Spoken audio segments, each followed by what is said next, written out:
appeal in the matter of Yangtze navigation and another, and TPT shipping and others. Yes, Mr. Berge. My Lord, thank you. I appear with Mr. Hain, Mr. Bailey and Mr. Goudkamp for the respondent. I hope you don't mind, but I've asked Mr. Hain to sit there because... No, that's all right. Can I just say thank you for the timetable that you've agreed. We'll hear the appeal first and then the respondent's notice.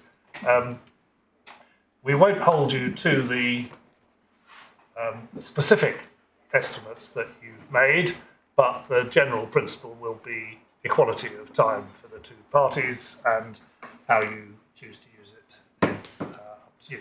It seemed to us in a way that the respondent's notice, if we get there, raises some more complex issues requiring rather more authority to be looked at, but as I said, it's up to you how you use the time you've got. I will try to be efficient, my Lord. So, my Lord, so far as the appeal is concerned,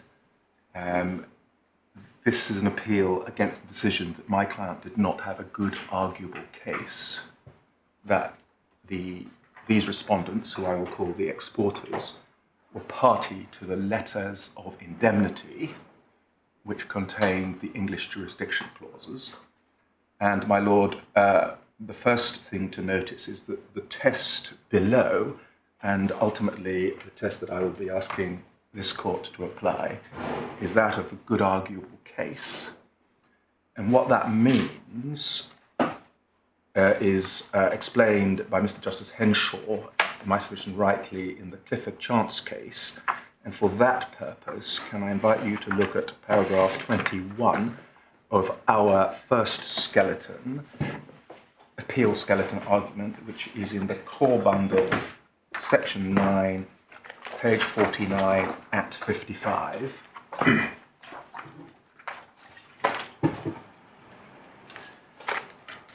You say that's a sufficient summary of two Supreme Court and at least one Court of Appeal cases. I do, and I don't know that that's controversial, and I don't want to go back into to that.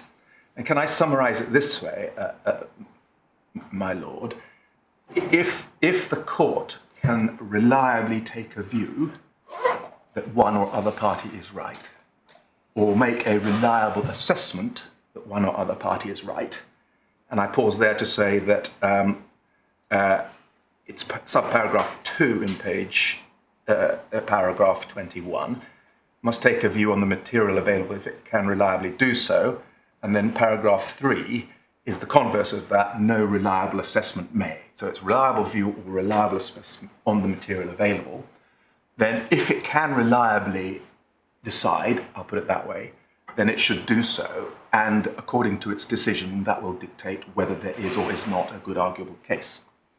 But if it cannot reliably decide on the material available, and the context of that is that this is an interlocutory application and appeal based on documentary evidence only, if it can't reliably take a view, then the question is whether there is a, and I quote, plausible, albeit contested, evidential basis for it, that is to say the claim for jurisdiction, in this case, that the exporters are party to the LOIs. And our maximal submission is that you can reliably take a view on the material available in my client's favour, that the exporters were party to the letters of indemnity. But that is an unnecessary submission, and my minimal adequate submission is that at the very least you cannot reliably take a view against my client and in my learned friend's favour that we are not party to that agreement.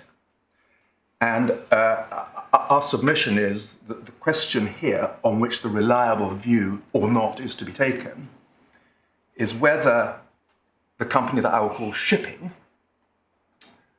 had what in law amounts to express authority for the exporters as sub-agent for the company I will call Forests,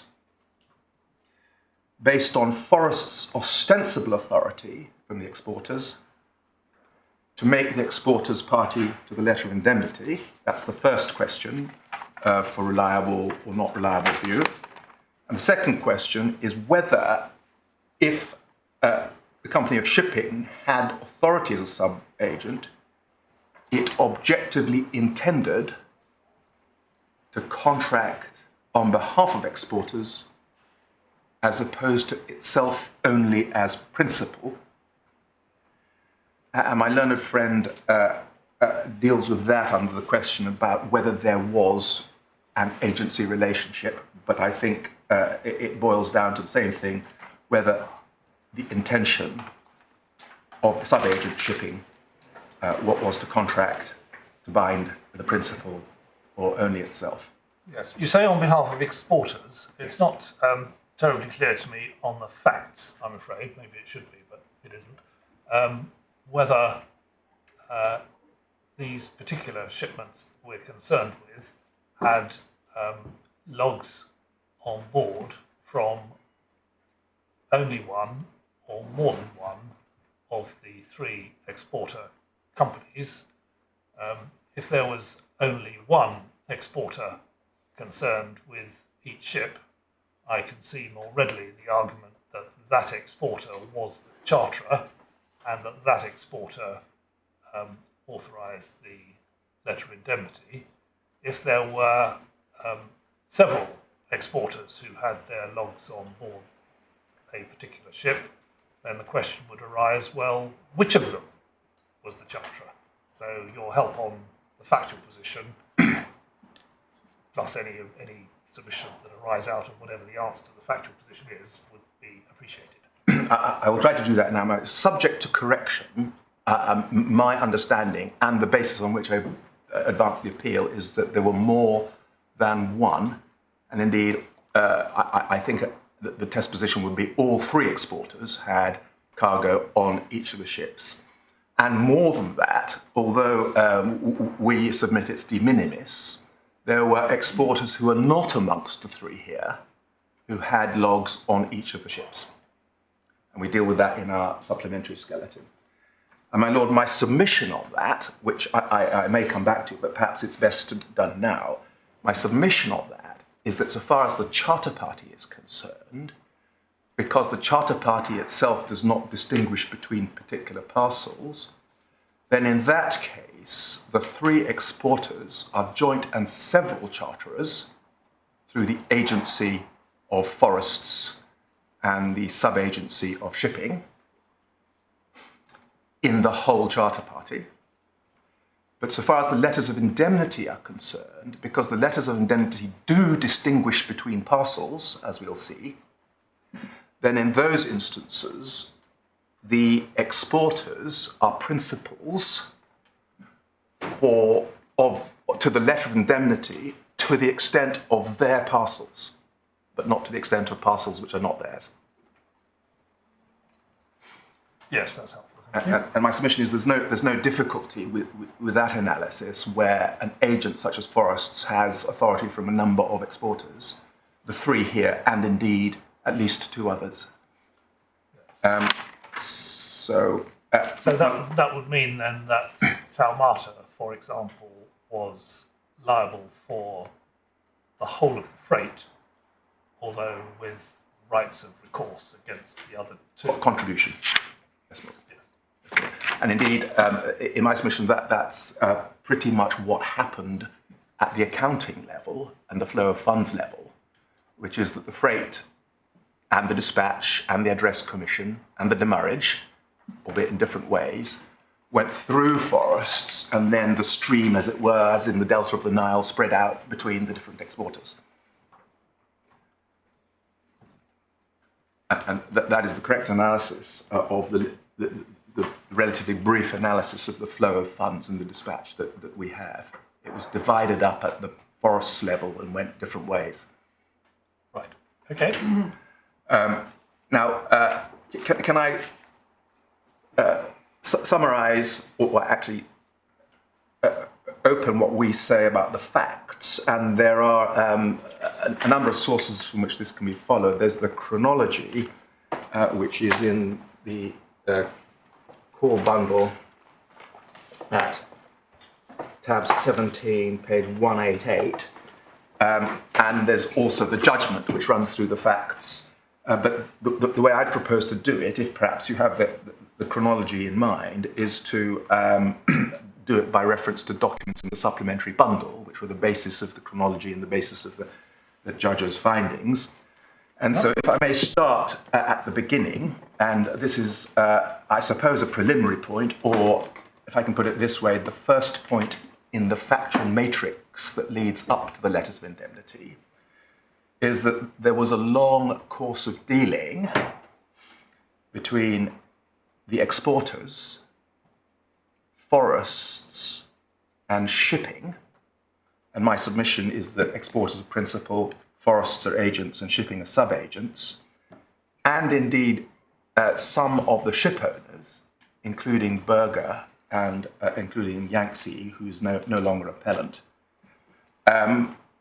There was a long course of dealing predating these charter parties and these letters of indemnity, and that is necessary factual matrix when construing what happened expressly, or if things did not happen expressly, implying what the contractual arrangements were. And my lord, we can see that from the chronology, in that the originating documents there are 2000 and, we won't worry about incorporation, but item 3, there's a June 2005 marketing agreement between the third respondent and forests, and then in November 2005, Forest sent a letter to the second respondent, Tiaki, regarding shipping's incorporation, which clearly implies that there was a previous agreement with Tiaki as well.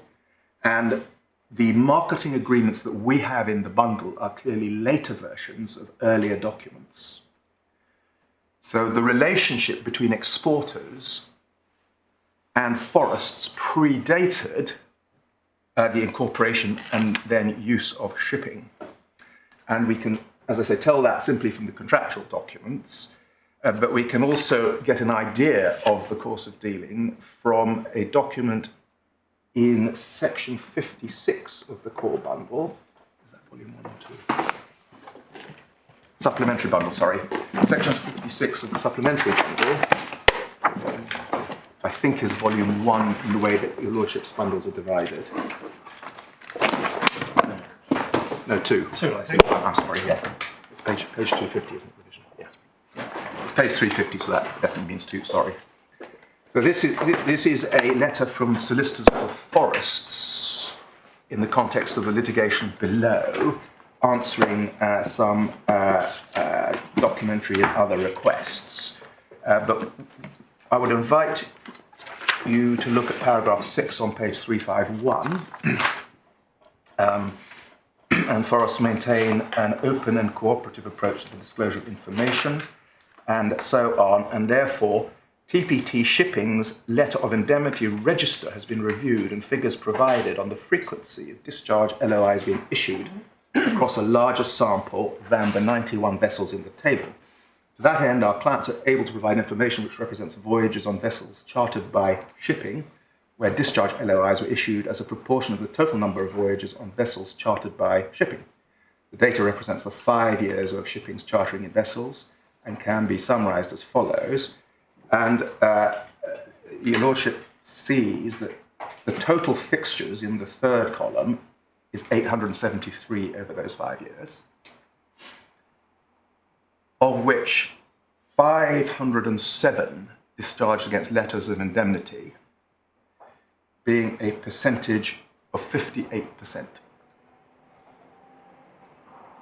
And then in paragraph 7, your lordship can see that during this period, shipping was involved in a total of 873 fixtures. We've seen that number already. Of those fixtures, the register records that 555 of the fixtures involved carrying the forestry company's logs. And the forestry company means the respondents in this appeal. So it's over 60% involve these respondents, and nearly 60% involve letters of indemnity. Now, my Lord, in that context, and looking at the, as it were, the history of that, we can see a curiosity in the evidence given below, in particular of Mr. LM, who was, it's at the supplementary bundle, volume 2, tab 67. The front piece is 437. And this gentleman was a manager, the general manager of Manulife. And Manulife were, as it were, the in-house agents of the exporters, the fishing, the forestry entities. So this is the view from the respondents. And my Lord, I'll have occasion to come back to this, but I'm talking about, I'm still at the historical stage. If your Lordship looks at page 444 of the bundle, Mr. Ellum deals with letters of indemnity.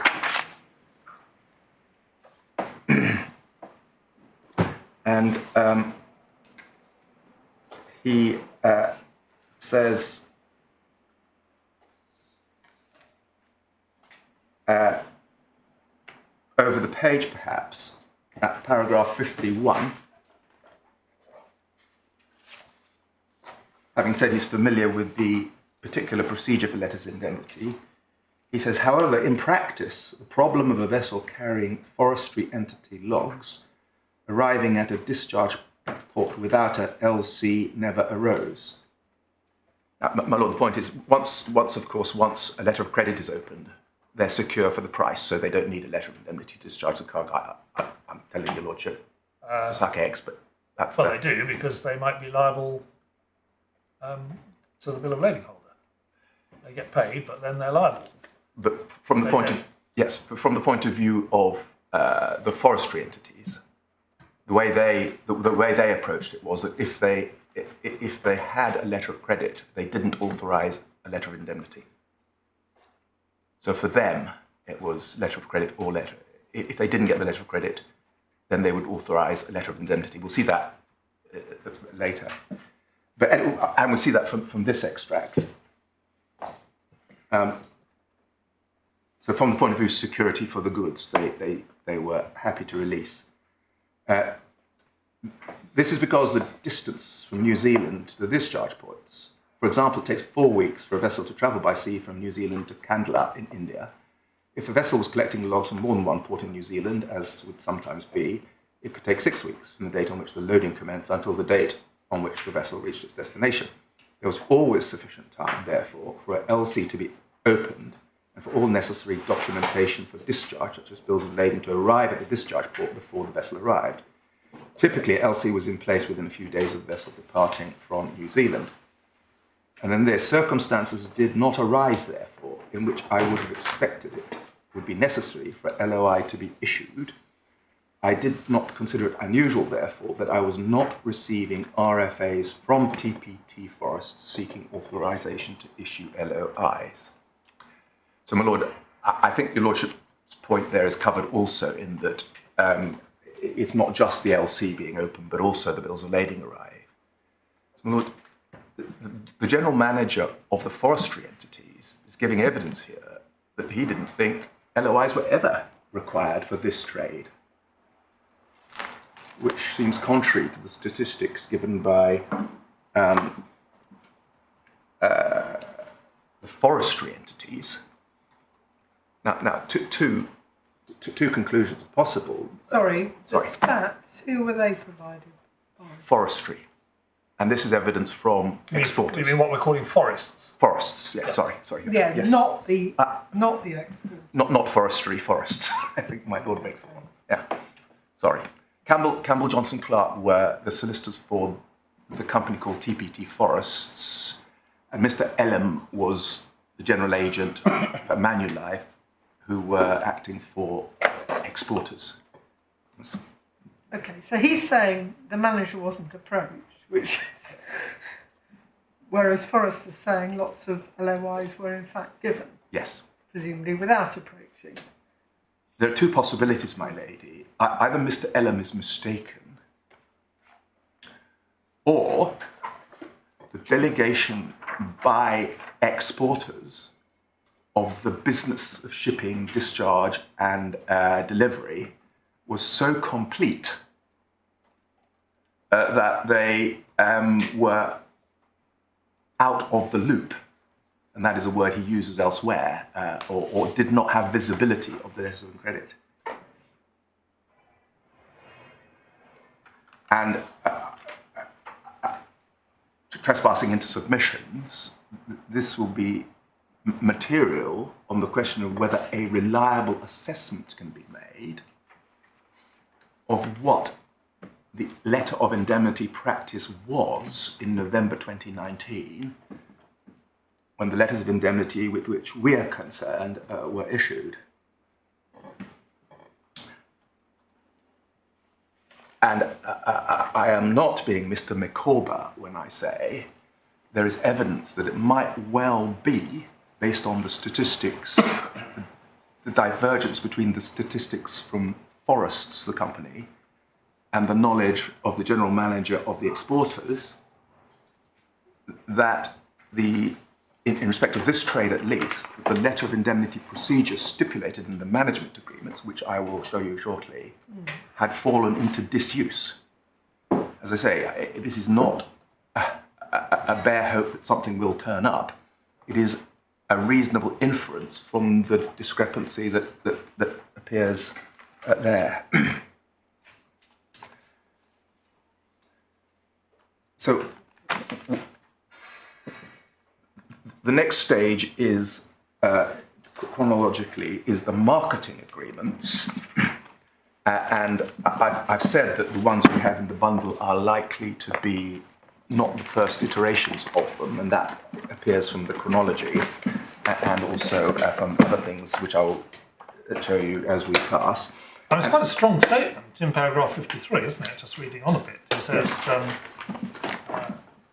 he was never aware of shipping having issued LOIs when, Right. according to Forrest, they issued hundreds of them. Right. Hundreds of them in 555 cases of which the exporters were had cargo. Yes. So however one slices the numbers in the Forest's information, there is a very serious oddity here. Of course, and this being interlocutory, Mr. Ellam wasn't cross-examined. But one could see material that an energetic cross-examiner might enjoy. Like Mr. Bailey. The marketing agreement, and as below, and your Lordship will see the references them in the chronology in items 1, 2, and 7. As below, I will take the Tuamata one as the exemplar, and that is in the first volume of the supplementary bundle at tab 1, page 5. The numbers are red, if like me, you have them in colour. So this is what I'm going to submit is the agency agreement, the first leg between exporters and the company called Forests. And it's dated 21st of September 2007 between Tuamata and Forests. And the background recites that Tuamata has acquired forestry interests and it has an agreement with Hancock as the manager, and Hancock has a forestry management agreement with another Hancock. And at D, Tuamata and the manager, that's Hancock, desire to sell Tuamata's log products in export markets. And TPT, and there that is defined as the company I call Forests, has agreed to act as the exclusive sales and marketing agent for the sale of all export logs produced by Tuamata and other products that may be agreed on the terms and conditions. And they include 1.1 TPT, I say Forests, is hereby appointed by Tuamata as the exclusive sales and marketing agent to solicit orders. The agreement commenced on 1st December 2006. Now, it's dated 21st of December 2007, and that is another indication that these are subsequent iterations of an existing agreement. 1.3, the parties acknowledge it's in the interest of each party to establish a long-term relationship and commitment under an evergreen agreement. And my lord, we know that was happened to the extent that in 2019, Forests was still the agent of Tuamata under, it appears, this agreement. And then there's a reference to the term. Then over the page, if I may, at page 6, clause 1.6, for the avoidance of doubt, and then there's something about the manager. 1.6.2, TPT is entitled and bound to act in accordance with the instructions from the manager, reference to the manager as its agent, and TPT shall in no circumstances take instructions from Tuamata under or in connection with the agreement unless Tuamata has confirmed that an investment agreement is in place. So that's just preliminary as between Tuamata, the manager, and Forests. And then 1.7, for the avoidance of doubt, Forests acknowledges and agrees that it has no power to enter into any agreement or bind Tuamata in any way without the prior written approval of the manager or without authority under any express provision of this agreement. So, the structure in the what I might call the head agency agreement is you can do what this agreement permits you to do, otherwise you need writing written authority. Then over the page at 7, TPT's obligations, Tuamata's obligations include forecasting, 2.1, but I won't go into the details of that. And TPT, Forest's obligations at page 7, 3.1 include promotion, 3.1, I won't read the text of that. Market visits, 3.2, visiting customers. 3.3, export log sales. All contracts with sale of logs to export markets shall be subject to the prior written approval of the manager, and then, in short, they will get the best terms they can, if I can put it that way. For example, 3.3.3 at page 8, TPT will arrange and manage all log handling services required from wharf gate to free on board. 3.3.4, all export documentation, including organising bills of lading and so on. And 3.3.5, ensure that the identity of the Tuamata logs maintained throughout the supply chains and branded separately. And so, my lord, there is the severability, if you like, of each exporter's parcel through the charter party and contract of sale and delivery chain, I would submit, including the letters of indemnity. 3.4, regular reporting. And there's a weekly brief, a monthly market, vessel reconciliation, and an export payment schedule, and an annual marketing plan. And perhaps I can just observe at page 9 that there's a marketing fee and payment terms without going into them. And then at page 10, clause 5, export sales terms. Unless otherwise expressly required by the manager, all export sales of the goods shall be made on the following terms and conditions. And then they say the price basis, which will be dollars per cubic meter, I'll call that JAS M3. What does JAS stand for? Good question. My lord, is Japanese agricultural standards. Ah, okay, thank you. And at 5.1.4, or 5.1.2 rather, irrevocable letter of credit in favour of TPT, and 5.1.4, the irrevocable letter of credit shall be open for each sale prior to the arrival of the vessel. Ideally, these will be in place 3 working days prior to that arrival. In the event that the LC is not in place, then the sale shall be managed under the request for authorization / letter of indemnity policy referred to Appendix 2. And so, my Lord, that's why I said, perhaps inaccurately, that so far as this agreement was concerned, it was the absence of the letter of credit, not only the absence of the bill of lading, that triggered the requirement, that triggered a particular procedure for letters of indemnity. Yes. That is 514, and then shipping terms, 5.2. TPT, meaning forests, shall use its reasonably commercial endeavours. So the letters of credit were advised, but typically not confirmed by a bank in New Zealand. Is that right? It's 5.1.8. So, yes. Yes.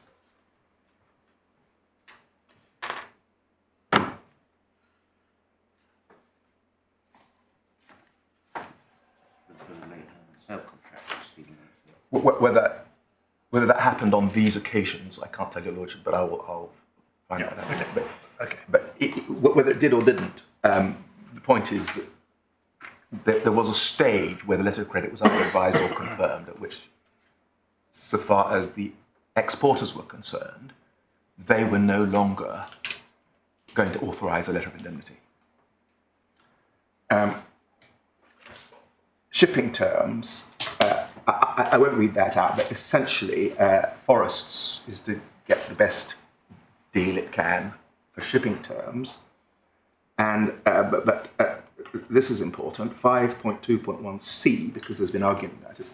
Subject to clause 5.2.1f, the ship charter shall between TPT and the shipping company on behalf of Tuamata. So look, that's authority, if this paragraph applies, for Forests to make a charter as agent for and on behalf of Tuamata.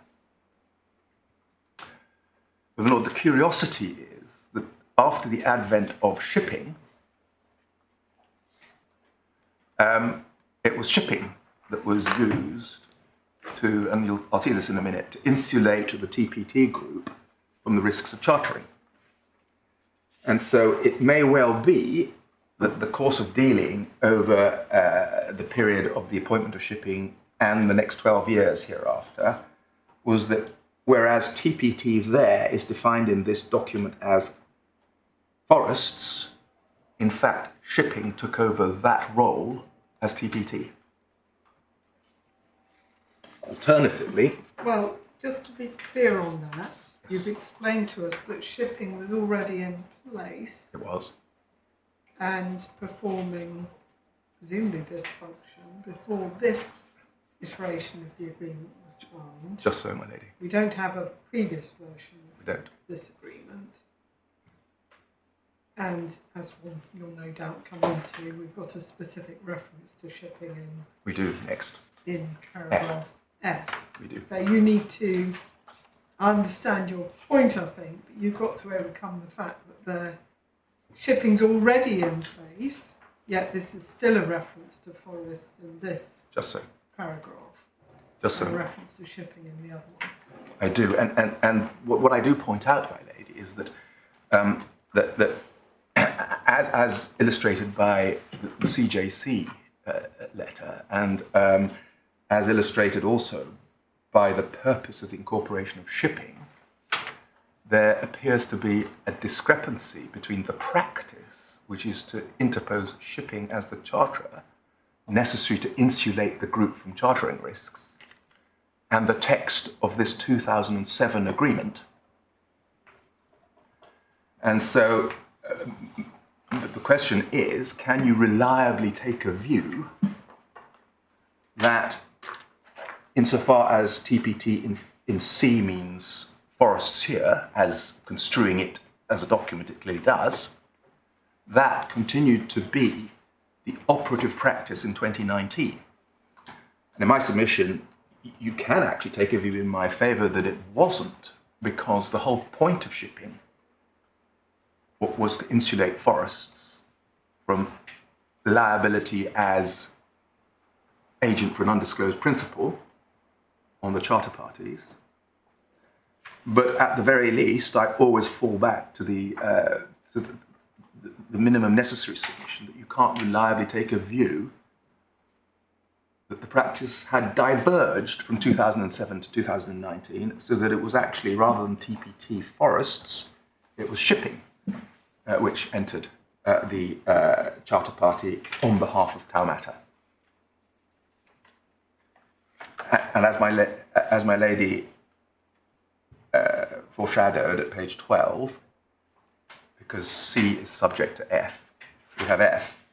From time to time, forests may have access to vessels chartered by TPT Shipping Limited and may offer to the manager, and that synonymous with Tuamata here, shipment of goods on such vessels. Any acceptance by the manager of such offers shall be subject to forests and the manager reaching agreement as to the terms of shipment, including but not limited to the timing of payments. And my lady, there is no evidence of any such agreement in the bundle here, notwithstanding that my clients were told below in court that there had been full disclosure. Now, my learned friend says, I think, on this appeal, that you can infer from the mere presence of shipping as the charterer that it was an F case. I say not so. I say you can reliably take a view in my favour that it was a C case from the fact that if there had been offer, acceptance and agreement as per F, then certainly my learned friend would have produced the documents. And they haven't, and they've said they produced what they've got. I have to say I'm a little bit confused. Are you now saying, and I'm not sure you did before the judge below, that by the time we get to 2019, the reference to forests in paragraph C should be read as a reference to shipping? I'm not saying exactly that, my lady, but I'm saying that the course of dealing and practice had diverged from the letter of the 2007 agreement. And my lord, it was submitted below that but was rejected as Micawberism, that there should be a trial because there was a chance that the practices had changed and the letter of the contracts had not been were not still performed according to their terms, and that is essentially the submission I'm making now. But I'm inviting you to accept it rather than reject it as Micawberism. And I do so particularly in the case of letters of indemnity on the basis of the statistics in the forest solicitor's documents, and in the case of this, on the fact that, I don't know if this was pointed out as such below, but the fact that F does require evidence of an agreement, acceptance and offers. There was none, and my learned friends' clients told us there'd been full disclosure. And I do submit that in this respect, I'm going to submit what the judge got wrong in our submission later, but in this respect, the judge was overbold in finding that he was able reliably to take a view against my client, which is what he necessarily did given the test, that the C and the F procedure was still in force, and that notwithstanding the absence of offer and acceptance required by F, he could reliably find that this was an F case, not a C case, and also that he could reliably find that it was not a C case because shipping were involved. And my submission is that's the earlier submission, that there's a reasonable prospect that can't be reliably dismissed that by 2019 the practice had changed in view of the volume of shippings cases from what was in C. So that I'll show you what the judge said about that, if I may, coming back later. And if you get as far as showing that there is a reasonable prospect that the letter of the agreement had fallen away, the burden is still on you, isn't it, to show that there is a good arguable case, interpreted as we know, that the arrangement which had replaced it was one whereby there was intention to contract on behalf of a principal. Exactly, my lord, yes. And that's a separate part of my submissions, which I'll go to. But if I get that far, then if I get to the reasonable prospect, this was a C case, then what I have is a good arguable case that the charter party... Well, no, you don't. Your case, as I understand it, is not that this was a C case, but that the letter of the agreement had fallen away, which is Yes. Which is not saying forget F. We're now operating under C. Yes. It's something much more nebulous potentially. Well, I would say nebulous. I would say the practice had changed to the extent that C was still part of the context of the agreement. It's just that the practice had changed to the extent that forests had been, in practice, and by course of dealing, replaced by shipping. And that this agreement, coming shortly after the introduction of shipping, because the agreement was in effect from 2006 and shipping were introduced at the end of 2005,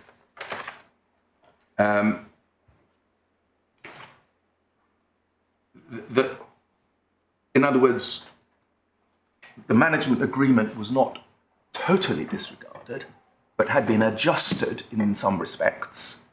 And the two that I assert a reasonable prospect for are that the practice was for shipping to be the charterer under C, and for letters of indemnity to be issued regardless of the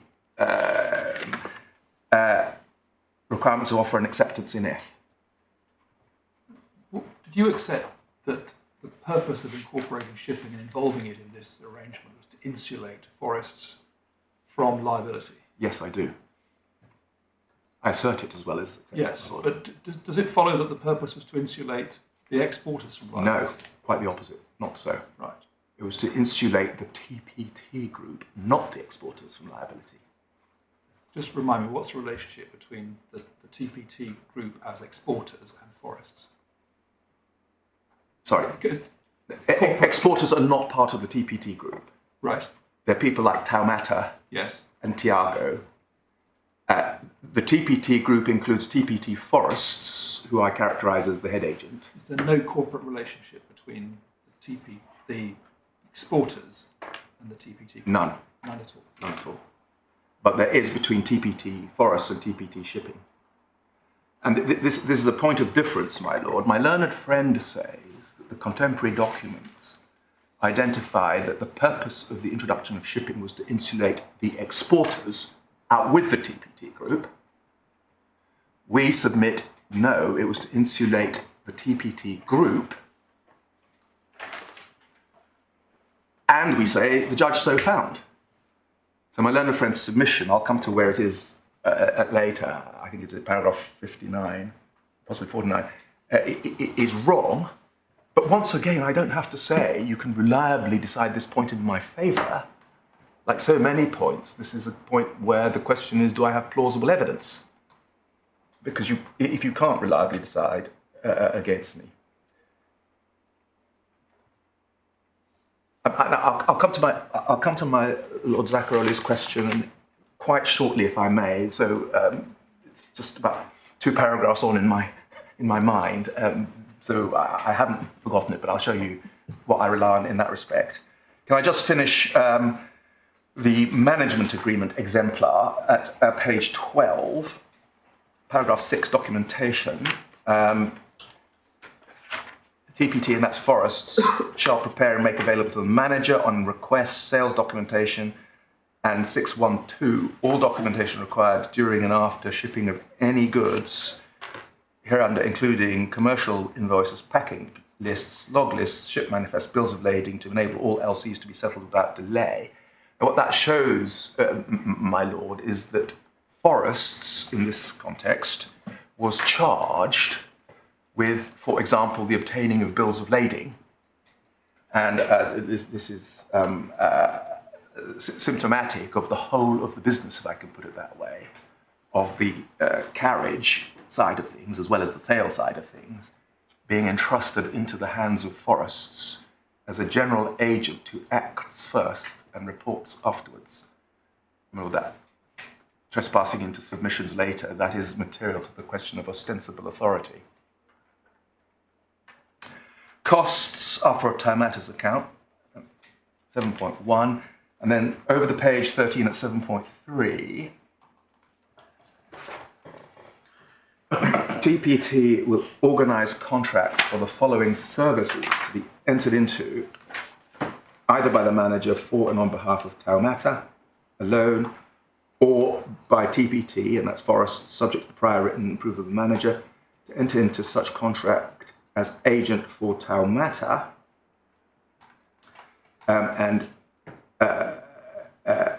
so if the manager does it, it's agent for Tuamata, and if TPT does it, subject to a prior approval, it is doing it as agent for Tuamata, and there are ship chartering arrangements and a list of services related to the carriage of the goods to the discharge port, including such other contracts, costs were agreed in writing. And then Forest will ensure that all contractors, manage or engage, will perform acceptably. And I think then, if I might direct you to page 14, clause 11, the general clause, TPT is acting as agent for Tuamata. TPT is acting in the capacity as Tuamata's marketing organisation and will be the beneficiary of letters of credit. As agent for Tuamata, proceeds of all letters of credit will be received by TPT as agent for Tuamata. And my lord, although explicitly that refers to a marketing organisation, we see there that, in effect, Forests was, if I can put it this way, part of the organisation of exporters for the purposes of this agreement, and that included not just marketing, but sales and export. And that's potentially relevant to plausible evidence of ostensible authority.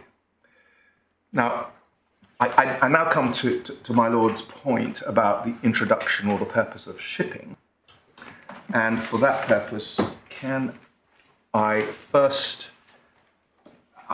It's not clear whether there was an agreement between forests and shipping by the time the presence of shipping was notified.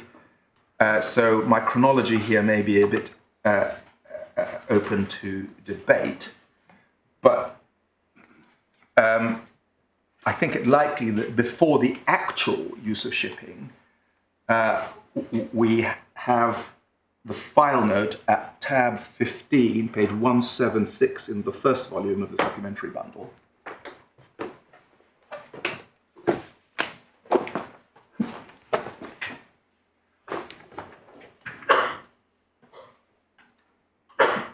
And this goes directly to my Lord Zacaroli's question. 176 is the 1st of November 2004. What's this, an internal note within? An internal note within TPT Forests about TPT shipping. And we can read, 1, is a requirement to charter vessels, and 2, TPT wishes to eliminate the risk to the TPT group companies should a disaster occur. There's P&I insurance, and that cover is scope of business company, and in that context, that clearly means the separate company. TPT shipping, a separate entity is the heading, is likely to be chartering one vessel every 2 months, assuming internal requirements are met, best return for suppliers, and then it says voyage charter requires a payment of upfront 1.8 million, time charter freight every 14-15 days, approximately 80% of the freight bill will be paid using key suppliers, and they include Tiaki. So that is a clear indication that there was a management agreement then, although we don't have it. Funds who will contribute to prepayment of freight, TPT required to fund 20% of the ballast, looking to have finance and company structure in place for next charter vessel first week December. Issues to be resolved, structure to eliminate recourse to the TPT group companies, which is a reiteration of the point that this is to insulate TPT and not anyone else. Transactional management to eliminate associated party inference. So they're going to create different management streams to prevent an inference that would permit a lifting of the corporate veil, I put it colloquially. Finance structure points to address pros and cons of separate co versus subsidiary co, and TPT shipping when, I think this is common ground, when incorporated was part of the group. Best option, shareholding and structure of new co company is the best option. Transactional operational processes to eliminate associated party status, i.e. put some distance between the companies, and so off. And then what needs to be covered off in supplier agreements other than we already have. Now, my lord, then we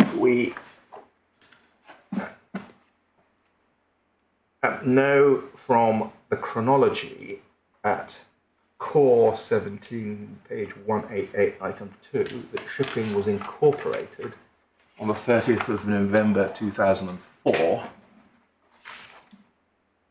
So at the end of the month of this memo, and the inference is that the memo was the basis of incorporation. And then we can infer from page 177 in tab 16 that Tiaki was then a customer, if I can put it that way, of Forests with a management agreement, because on the 30th of November 2005, Tiaki is notified of TPT shipping, and the judge found in paragraph 27 that this was an exemplar, that is to say that this was an example of what was sent to all of the exporters, is how I read that. Paragraph 27 of the judgment says, shipping was incorporated on 30th November 2004. A letter was sent to log producer clients of the time, including Tiaki. So the inference is that this went to all. That's what the evidence was. And my little friend says there was evidence to that as well. I'm grateful. First thing to note is that TPT Shipping Limited is prefaced by the words as part of the service provided by TPT Forests. Now we know that the service provided by TPT Forests was to act as agent for and on behalf of the exporters. And shipping is being introduced as part of that service. And I'll be making submissions about that. We continue to consider options to improve shipping to offshore markets. Our work in this area has led us to the establishment of TPT Shipping, a wholly owned subsidiary of the TPT Group Limited. So not of Forests, but of the group. From time to time, TPT Shipping shall charter ocean-going vessels suitable for log shipment. My lord, my lady, this impacts on your ladyship's question, that the C says it shall be Forests that does it, and the contract we have postdates this, 2005. But there is an inconsistency between this concept of shipping there to insulate forests and the continuation of the use of forests as charterer, and the two charter parties we have in this case. The charter ocean-going enter into agreements with forests acting as your agent for the shipment of logs to offshore markets, to be responsible for the shipment of logs, and to be paid by forests acting as your agent for shipping services performed. So forests is to continue to act as agent for the exporters in, as it were, the relationship with shipping as part of the service provided by forests. TPT shipping operation will be kept separate to the operation of TPT forests to ensure that risks inherent in chartering vessels are effectively ring-fenced. And in the context of both this letter but also the previous memo, that clearly is a ring-fencing of forests and not anyone else. But the risks inherent to whom? To the charterer of the ship. But Forest is only acting as agent for the exporters, so surely any risk to Forest is a risk to the exporters. It is, but there's also a risk to forests insofar as it charters as agent for an undisclosed principal.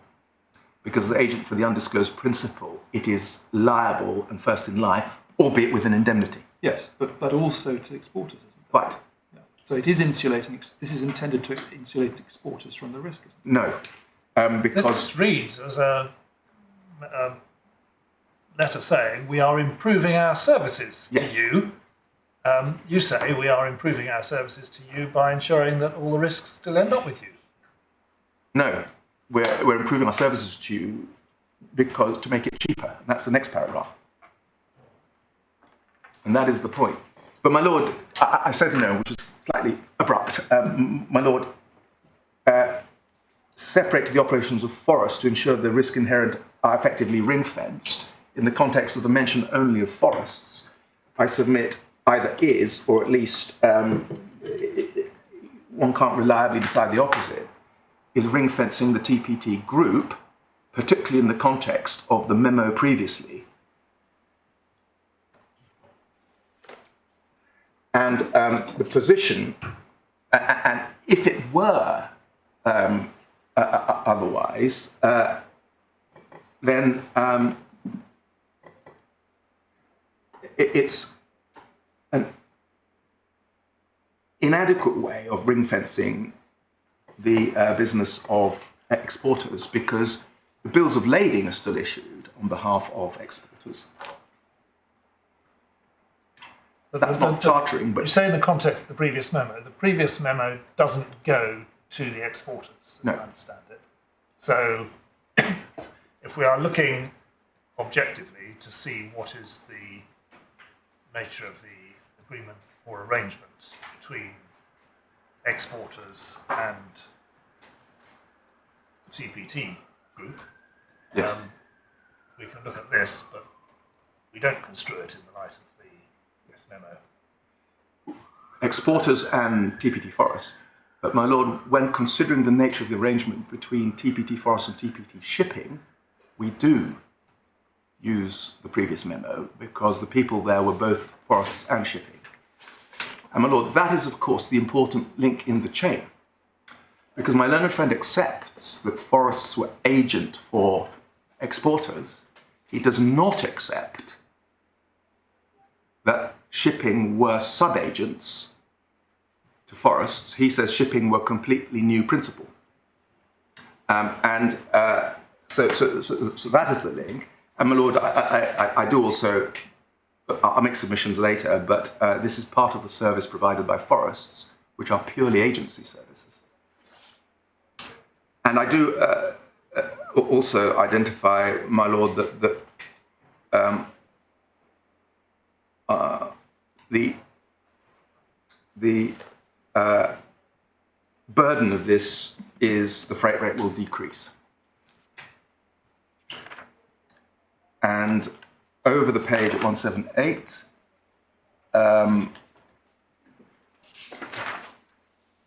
well, they talk about the contracts of sale, which is peripherally relevant. If logs are shipped before sale, they remain your property and at your risk during shipment. However, while in transit with TPC, they cover the risk through the relevant charter party clauses as worded, and there's a charter party clause about insurance. I mean, just to pause there, there's one relevant point in the second paragraph of page 178, which says, if logs are shipped before sale, they remain your property. And that indicates that at least at that stage, and there's no evidence that things changed, it was quite possible for a particular a particular exporter, such as Tiaki, to own goods, logs, and to ship them before finding a customer, given the 4 or 6 week voyage.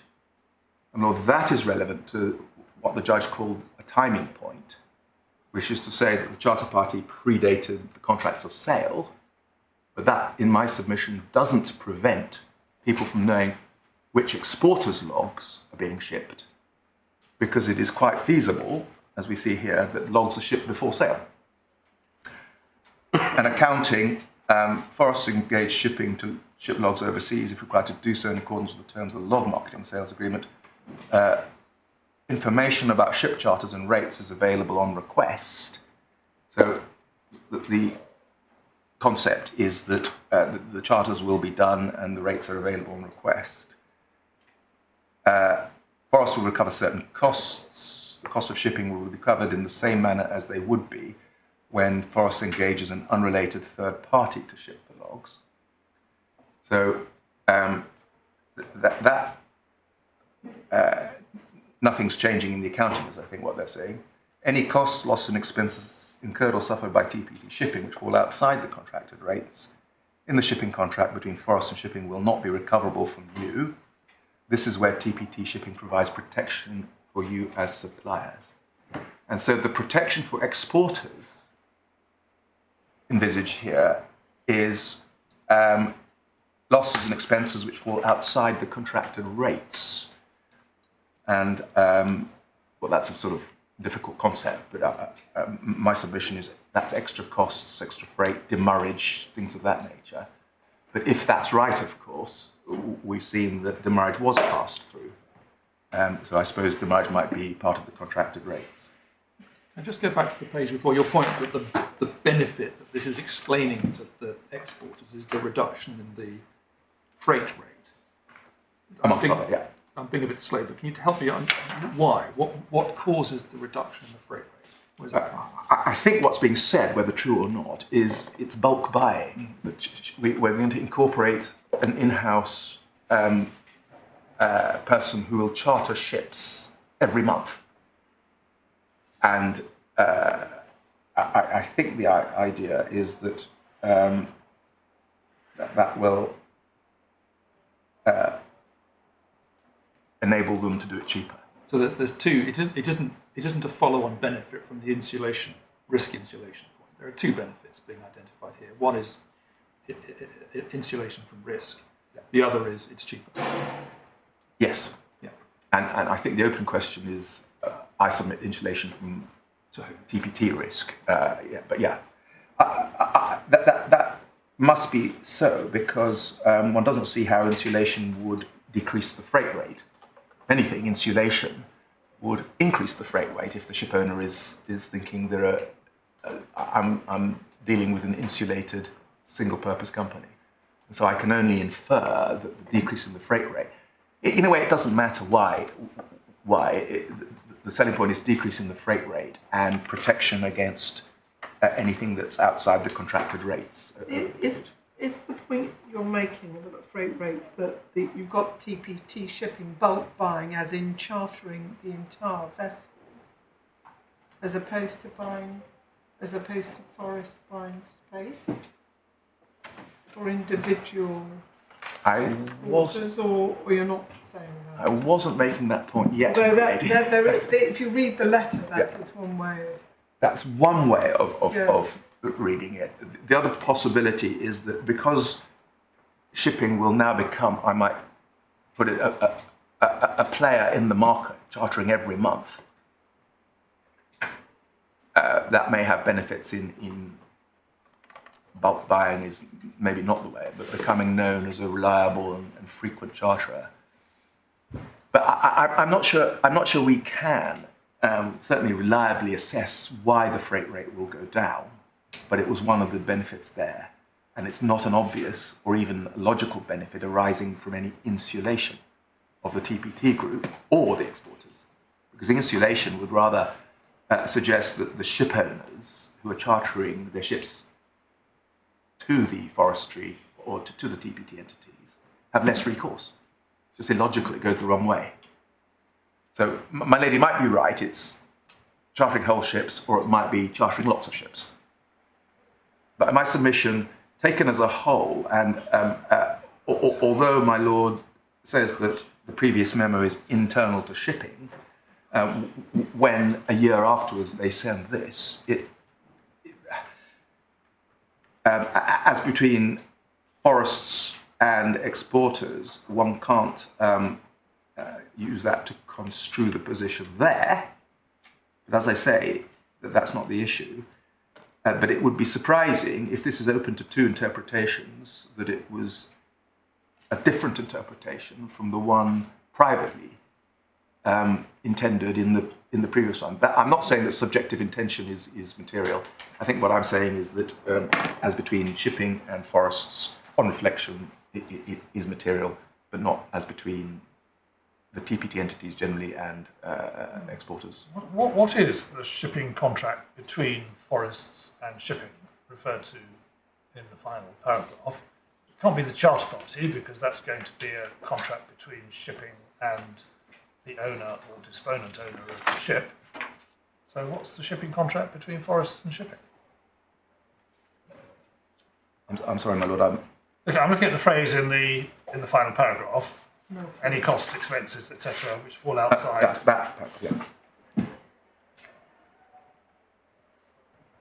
On my analysis, that is the agency contract to make charter. Well, it's the services agreement that we'll see in a moment.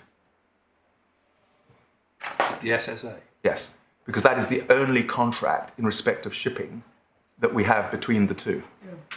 So would liability under a letter of indemnity be a cost, loss, or expense incurred by shipping falling outside the contracted rates in the agency agreement? No, because in my submission, the agency agreement covers letters of indemnity, for reasons I'll submit in a minute.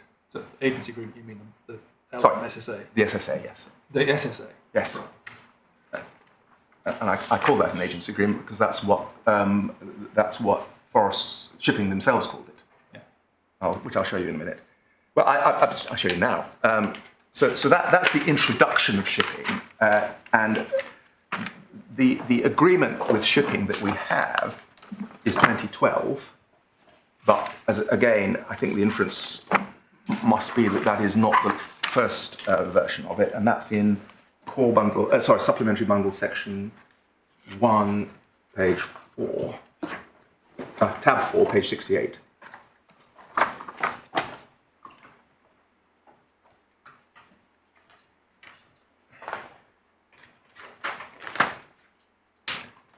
And so this is the contract regulating the position between forests and shipping, and if anything, the shipping agreement referred to in the notifying letter must be a reference to this or a predecessor. And from time to time, so forest is the agent and shipping is shipping. From time to time, the agent, forest, will enter into export agency agreements with the export clients. Well, those are what we call the management agreements. Under each export agency agreement, the export client shall appoint the agent, forests, as its agent to represent the export client. The export client shall authorize the agent to undertake the marketing, sale, and export of logs or lumber on behalf of the export client. So that's what forests will do. Shipping is in the business of providing shipping services using charter vessels and independent carriers. Shipping has agreed to provide shipping services to the export clients. The parties have reached agreement on the terms below. And agreement perhaps the first one I want to identify is the definition of services at the top of page 69.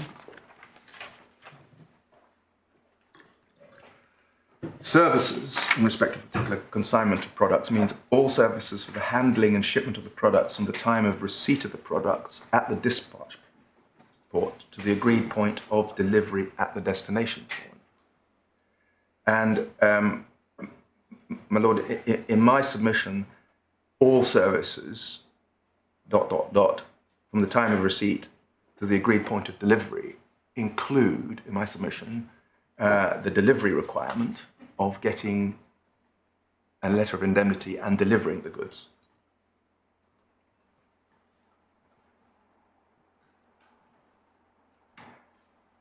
Then paragraph 3, the relationship between shipping and agent.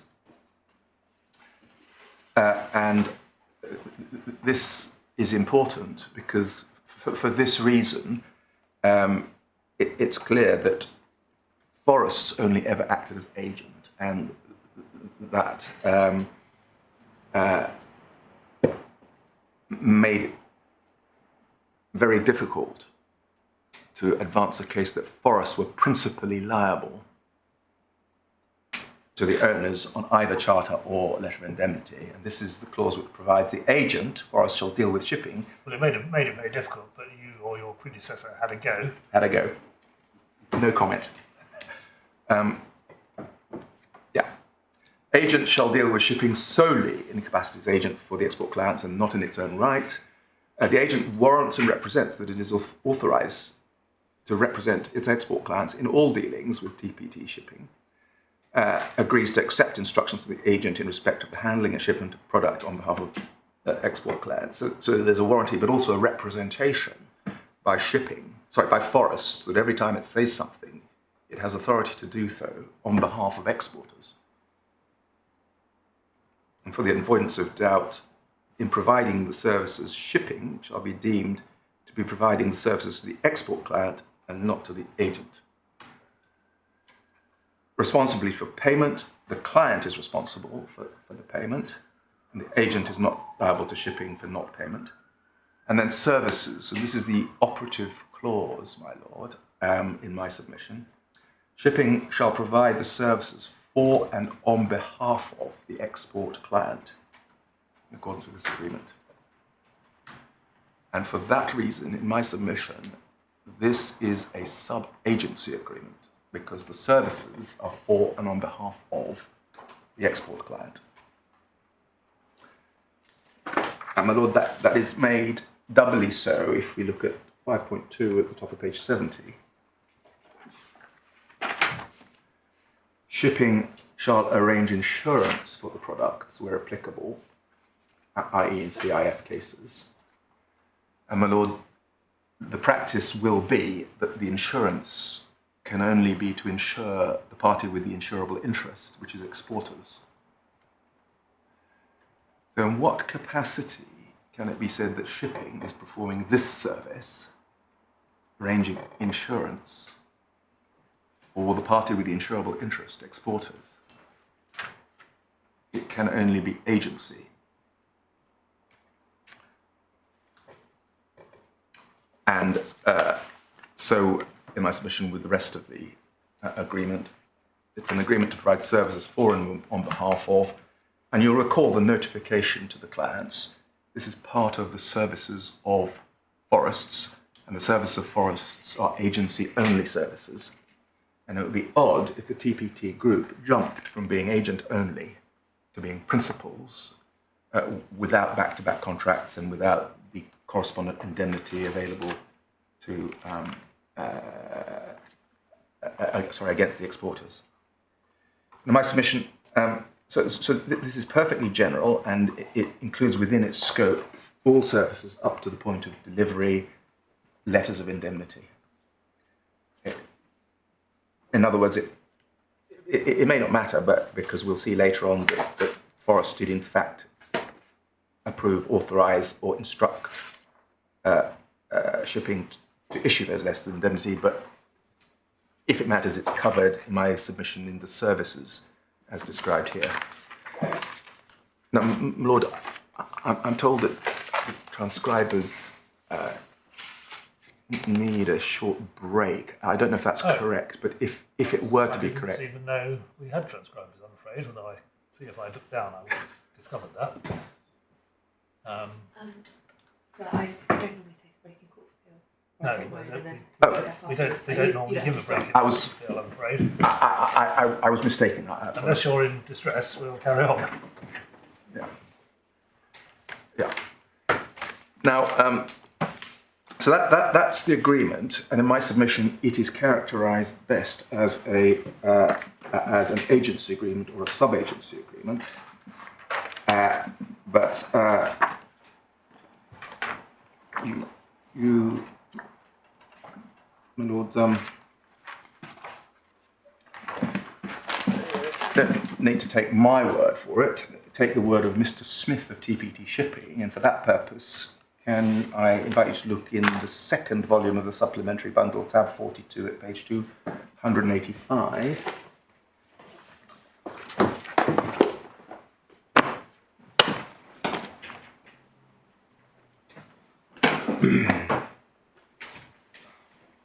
To the Director of Forests. Now, this is Mr. Smith of Shipping, and you'll recall they were very keen to divide the management functions so as to dispel the inference of associated parties. So there was a clear management divide between the one and the other. So this is Shipping to people from Forests, including Mr. Essen, you will see there, the third one, he appears again. To the Directors of Forests, this is so Shipping to Forests, due to recent circumstances, and the inferences is the claims on the letter of indemnity against Shipping, Shipping has formed the view that it is not tenable at present for Shipping Limited to continue with chartering ships under the agency agreement 2012 it has with Forests. I mean, do we know that that's the current circumstances is the... Given the timing of it, it's an inference, but I don't know. Well, it might be COVID. Maybe. I mean, out of the blue, it doesn't mean anything very much. But It's no part of... maybe you've seen a run of correspondence which makes it clearer. I haven't, but maybe somebody has. It's no part of it. It doesn't matter what it is. But this is 2020, Friday, 2nd October. So shortly, this is when the 2012 agreement, which is the one we saw there, ends. Right. Okay. And we have Mr. Smith of Shipping describing it as an agency agreement and saying that he chartered ships under the agency agreement. And in circumstances where the agreement itself was 7 years old at the date of the charter's in question,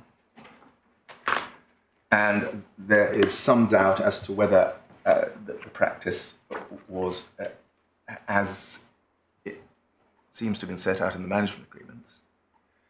In my submission, this is valuable evidence that the way it was operated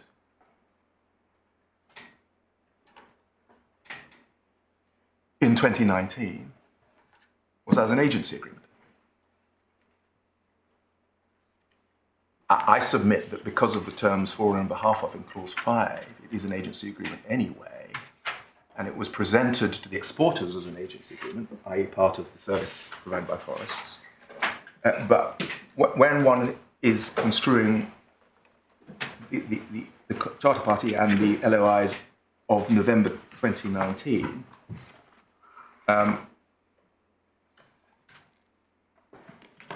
in respect of a practice some years after the contractual documents we have, this is valuable. And the issue is, one of the issues is, can the court reliably take a view that, contrary to what Mr. Smith says here, October 2020, it was not an agency agreement?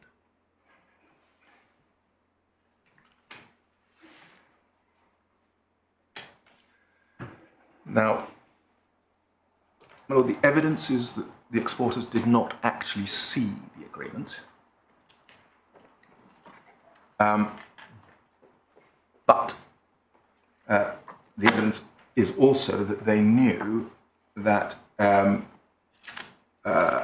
shipping were involved, and perhaps I can turn to a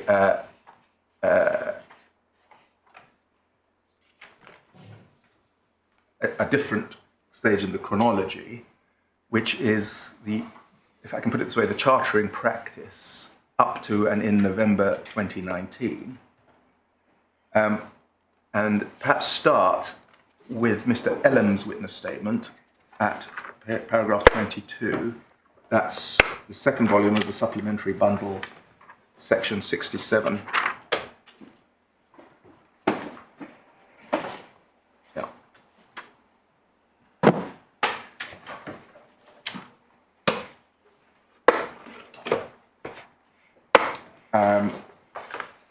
So this is Mr. Ellam of the exporter's manager, Manulife, and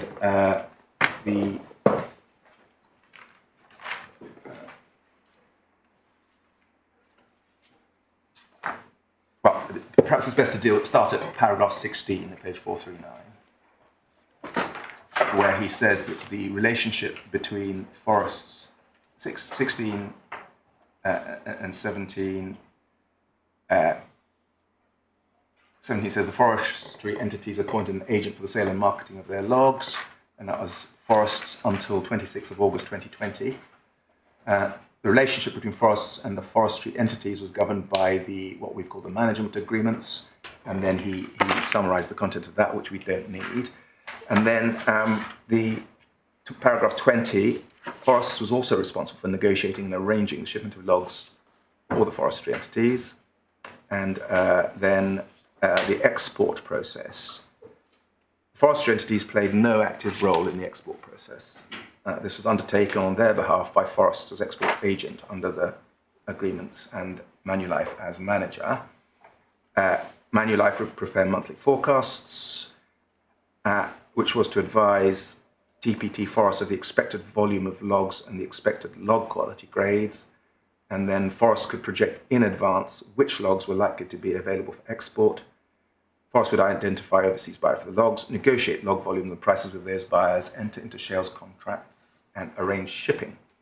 And they would be paid on a per volume basis, take its commission once payment was received for the logs. And then the manager would remit the balance to the forestry entities, and pursuant to management agreements, the log title, logs remained with the forestry entities until the sale had been completed. And so that's the general evidence about the export process. And then perhaps if we can, there's then reporting, and I won't go into the detail of 25 through to 30, which is all about the reporting required of forests towards the exporters or the exporters manager, Manulife. But at page 442, there's the shipping process. Confining myself to fact, the Forest was responsible under the management agreements for negotiating and arranging shipment. There were two ways Forests could do this under the management agreements. Forests could enter into a ship charter on behalf of forestry entities, or Forests could transport logs onto the vessels that had been chartered by shipping.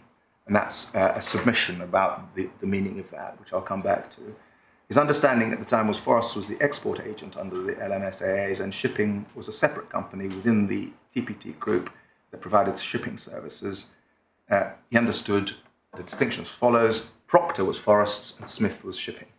And I have been shown a statement, a copy of a contract from 2012, and he says it's not something which Manulife or Forestry were parties, and I don't recall having seen it.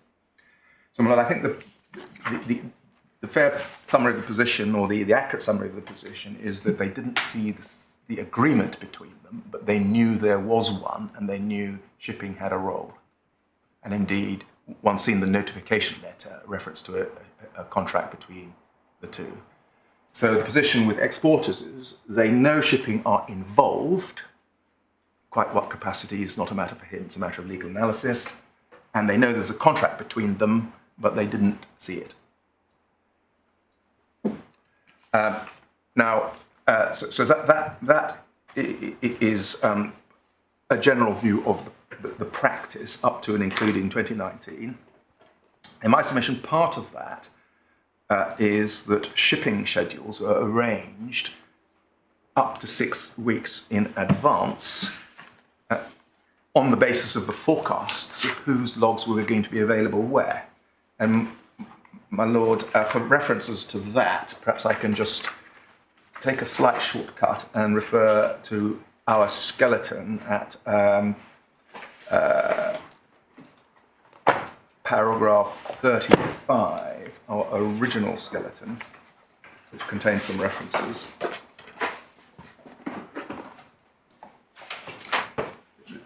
This is part of a submission on the timing point, which is that at the time of chartering, nobody knew which exporters would be involved, and we have a number of submissions about that. But on the facts, at 35.2, Mr. Elam said certain things which I've just read, and then 35.3 at page 61 of the core, documents available demonstrate the shipping schedules were unsurprisingly available in advance. For example, a report of 50 November sets out a shipping schedule some 6 weeks in advance.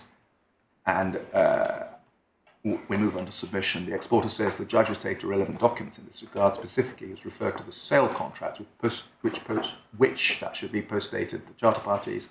But this is no answer to the point that shipping can know whose logs they were. And the point there is that it's not the time of sale that determines whose logs are going to be loaded. It's the shipping schedule that does that. Now, another aspect of the practice in my submission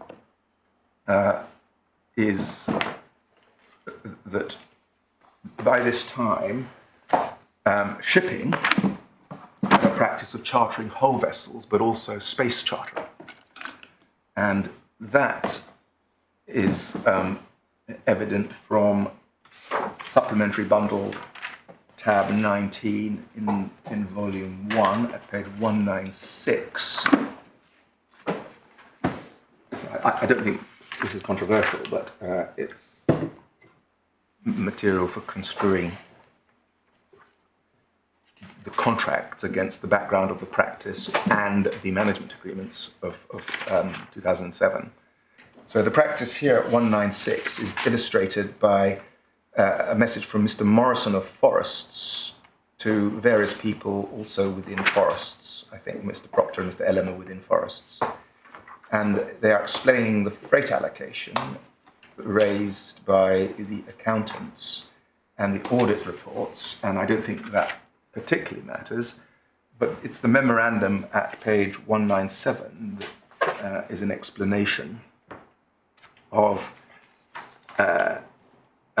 from TPT shipping to Hancock, which was a manager, and the explanation is objective is to maximize long-term stumpage returns, continuing demand, market access and operations. Shipping's function is to service the export program by providing regular uplifts in line with these objectives and constraints at competitive freight rates, and they dictate the load and discharge ports and so on. And then the drivers of voyages are various costs and so on. Chartering generally occurs in a 4 to 6 week window prior to shipment, which can vary depending on market conditions. And then over the page at 198, shipping will typically charter the entire vessel, but shipping from time to time will also charter space on a vessel called space chartering. When vessel chartering, TPT charters the entire ship, and that's driven by objectives and constraints as outlined above. When space chartering, shipping will charter a portion of the ship based on the objectives and constraints outlined above and for a specific load port and so on, and then they talk about the freight rate. So typically a whole ship, but sometimes space. And my submission is going to be that the typical situation is covered by C, certainly in the practice as of 2019. It's covered by C in the management agreements. And the space chartering is covered by F. And I accept, notwithstanding that C refers to Forests doing the chartering.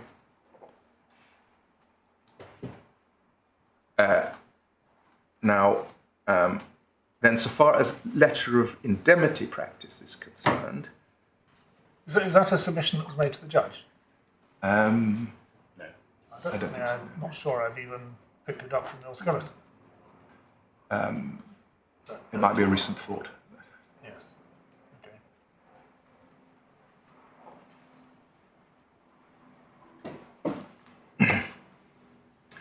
Okay. Letter of indemnity practice, but that's charter practice. Now,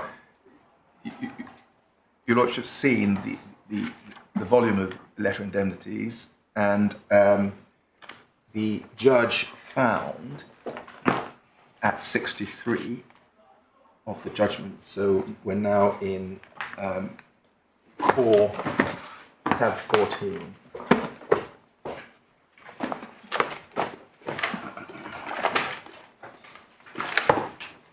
Page 166.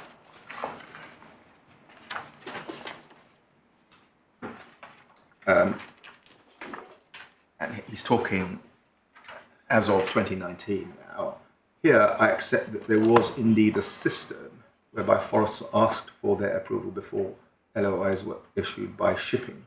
And then he goes on to say that he doesn't consider that justifies an agency conclusion. Sorry, it doesn't justify a conclusion that forests were principals.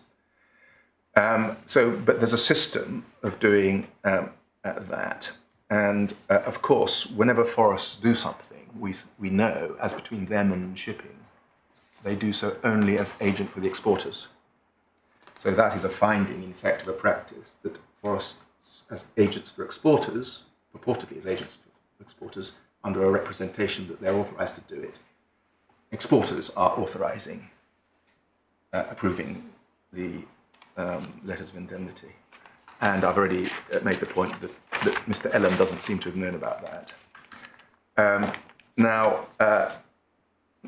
Next, my lord, we make submission about the practice relating to the accounts. And this was not the subject of expert evidence, but in my submission, the accounts do show that shipping did not account for substantial freight liabilities as a liability, and did not account for substantial freight income, as would be the case if it had any back-to-back charter party down the line. But assuming there's no evidence of any back-to-back charter party down the line, then one would think that the main liability of shipping would be freight, but not so in the accounts. And our skeleton, our initial skeleton at paragraphs 38 to 43 makes that point with references. My lord, the accounts are in the core bundle, volume 1 at tab 17, but I won't take up. I think you need the supplemental. Sorry? Sorry, the supplemental bundle, tab 17, my learned friends. But I won't take up time trying to explain the accounts, because firstly, I always bungle that particular exercise, and secondly, I'll wait to see if my learned friend doesn't accept that there was Well, it seems pretty clear that the figures in the accounts are too low Yes. to include Yes. freight either as an expenditure or a reimbursed income. Right. That's That's our point. all you want, isn't it? That's our point. Now, the judge said, well, he couldn't draw any conclusions without expert evidence, but insofar as they prima facie show no accounting for a freight liability, that is consistent only, we would say, with them being agent for an undisclosed principal, because although they would be liable, they would have the benefit of what might think a solid indemnification as agent from somebody like exporters, a substantial New Zealand entity. If shipping is an agent for an undisclosed principal, it has the liability itself anyway, doesn't it? It does. So, irrespective of the agency position, it ought to have been accounting for it in its accounts.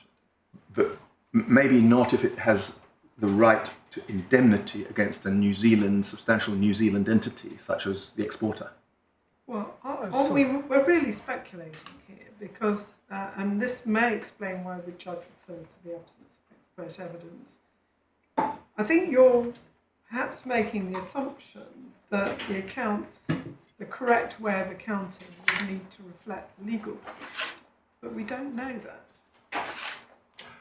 Well, that is my submission, my lady. Yes, but we don't know that. We don't. I'm simply saying that may, and you know, accountants can take views on the economics which don't necessarily fit with the legal analysis. There's plenty of examples. Finance leasing is the classic one. So that I'm simply saying that may explain the judge's reference to the absence of expert evidence. It may, and when I said that's my submission, my lady, I have two submissions, that the accounts do indicate an agency relationship, because if shipping were, as I might call it, the naked principal, not as agent for an undisclosed principal, then it would be very odd if the freight liability was not there. It is, in my submission, much more likely, certainly on a reliable assessment basis, that the only justification for no accounting for freight liability is the existence of an indemnity from a New Zealand entity. Don't forget, these are New Zealand companies with New Zealand accounts. But my lady, my alternative submission is, yes, we don't know. I agree with the ladyship, we don't know, but that makes it impossible to make a reliable assessment against my client. Certainly without expert evidence of New Zealand accounting principles. And so this is another area where my submission is that the judge was rather too bold to reject the accounts as a basis to give my client a good arguable case. And this is a recurring theme in my, I might even end up boring your lordships and your ladyships about it, but every time I say that we don't know, that is a submission in my favour, as long as what I'm engaging in is not Micawberism and there is some basis on which I can say that I might well be right on this, were there a trial, were there evidence. And this is one such case.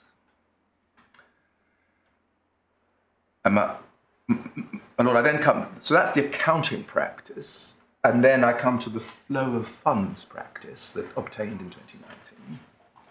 And I think this, I think, is common ground as to what the primary fact is, common ground now, although at the trial it wasn't, and there was a late correction of the evidence.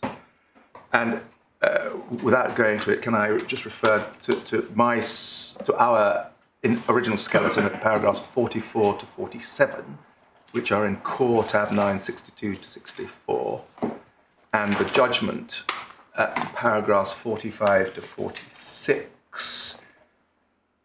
And these are based on documents of the bundle, which I can identify again, perhaps in reply if my learned friend disputes the underlying primary fact. But the point here is that the freight and the demurrage, which are things that the charterers have to pay to the ship owner, will pass straight through forests to exporters. And also, the address commission and dispatch, which are things the ship owner has to pay to the charterer, will also, despite the initial evidence to the opposite effect, pass straight through from shipping to exporters. And as I say, if that's disputed with the underlying fact, then I will take you to the evidence. Now, I've forgotten how this generally works, but address commission is essentially just a deduction from freight, isn't it? Well, the way it's accounted for, well, quite how it happens is it is legally a payment by the owner to the charterer, the original justification for it being to pay for the charterer's in-house shipping department. But it has been said to be a discount from freight. Right. But legally, it is money paid by the owner to the charterer. And dispatch is actually just money paid by the end. Of course, these are all done in final hire statements, or sorry, final freight statements in a voyage charter. So actually, probably only one check passes. Just a balance on payment. A balance payment, but this is an item in the balance in favour of charters at expense of owners. Yeah. Okay. Now, in a back-to-back contractual situation, and there's no suggestion that we're back-to-back charter party here, but one could imagine if shipping were a principle, one could imagine a situation where exporters, through the Agency of Forests, say, please go and make a charter party as principal, take all the risk, but I will indemnify you against anything you suffer. And that might just explain why they pay the freight and the demurrage. But what is the explanation for a charterer earning remuneration under the charter party in the shape of address commission and dispatch, and then having a habitual practice of passing that straight through to exporters? My submission that is consistent only with shipping being agent, because the remuneration it makes, the primary remuneration it makes, is accounted to the exporters. And once again, we're not talking about an ex post facto after the event issue here, because given that this is the practice, this is the factual matrix in which to assess the making of the charter party and the making of the letter of indemnity in circumstances where there's no disclosure of a principle. And so, in my submission, this is a point that the judge was invited to consider, but didn't pay sufficient weight to. Well, he did pay weight to it as a reason why forests were not principal to the charter, because forests didn't keep the address commission, but he didn't carry through and make the point that this points to shipping, to exporters as the principals. Does Mr. LM or anybody on exporters' side explain the basis on which they got paid dispatch? No. Well, I'll be corrected if I'm wrong, but no. And initially they said they didn't get paid address commission, and then that had to be corrected. I think between the 2 days of the hearing. I might be wrong about the precise. I thought it came after the hearing, but before judgment. I think that might be, yeah, that might be better. And but perhaps I can show you the forensic use that Mr. Bailey made of the idea that shipping kept the address commission, and that's in the supplementary bundle, volume 2, tab 72, at page 511.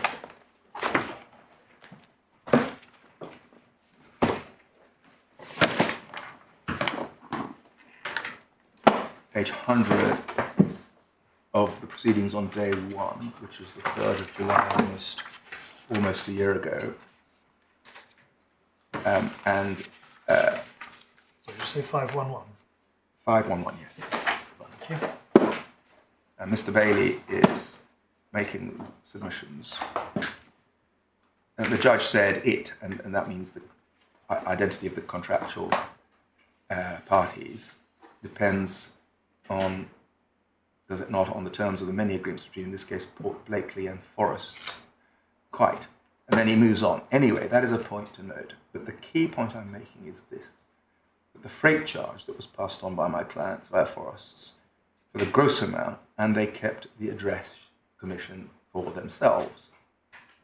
That, we would say, is wholly consistent with the fact that Forests was acting as charterer in its own right, and he must have meant shipping there. I think that F must be a mistake.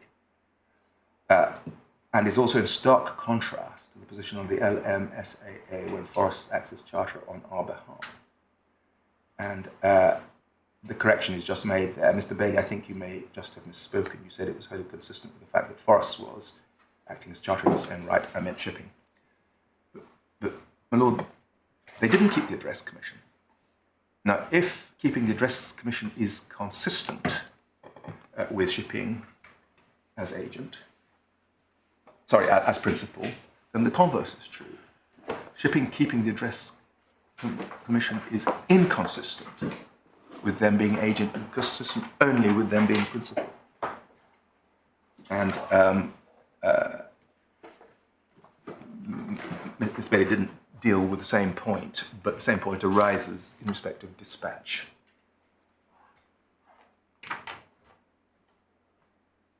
So, that's practice, if I may put it, on the eve, as it were, or the cusp of the making of the charter parties and the LOIs. And perhaps I could take you quickly through the charter parties in this case and use as an example the first one, the Cosmos one, and that's in the Supplementary Bundle, Volume 1, Tab 5, page 73.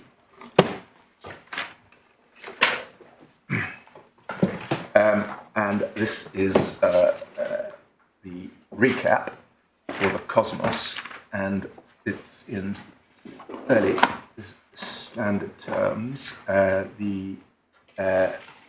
It's the Cosmos Harmony / TPT fixture between Berge Bulk Shipping Pte Limited and TPT Shipping Limited, and there is no indication of an agency anywhere here. There's a freight rate in the middle of the page, just below. Differentials for China, various ETAs and the like, other terms, and then over at 74, one sees in the middle of the page TPT Shipping are the charterers, load and discharge terms, 8,000 Japanese standard cubic meters per 24 consecutive hours, and discharge at 4,000 per consecutive hours.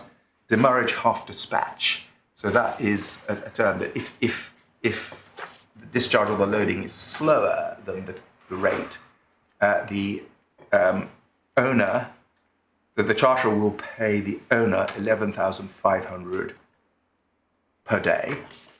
But if the discharge or the loading is quicker than the rate indicated above, then the owner will pay the charterer $5,750 per day.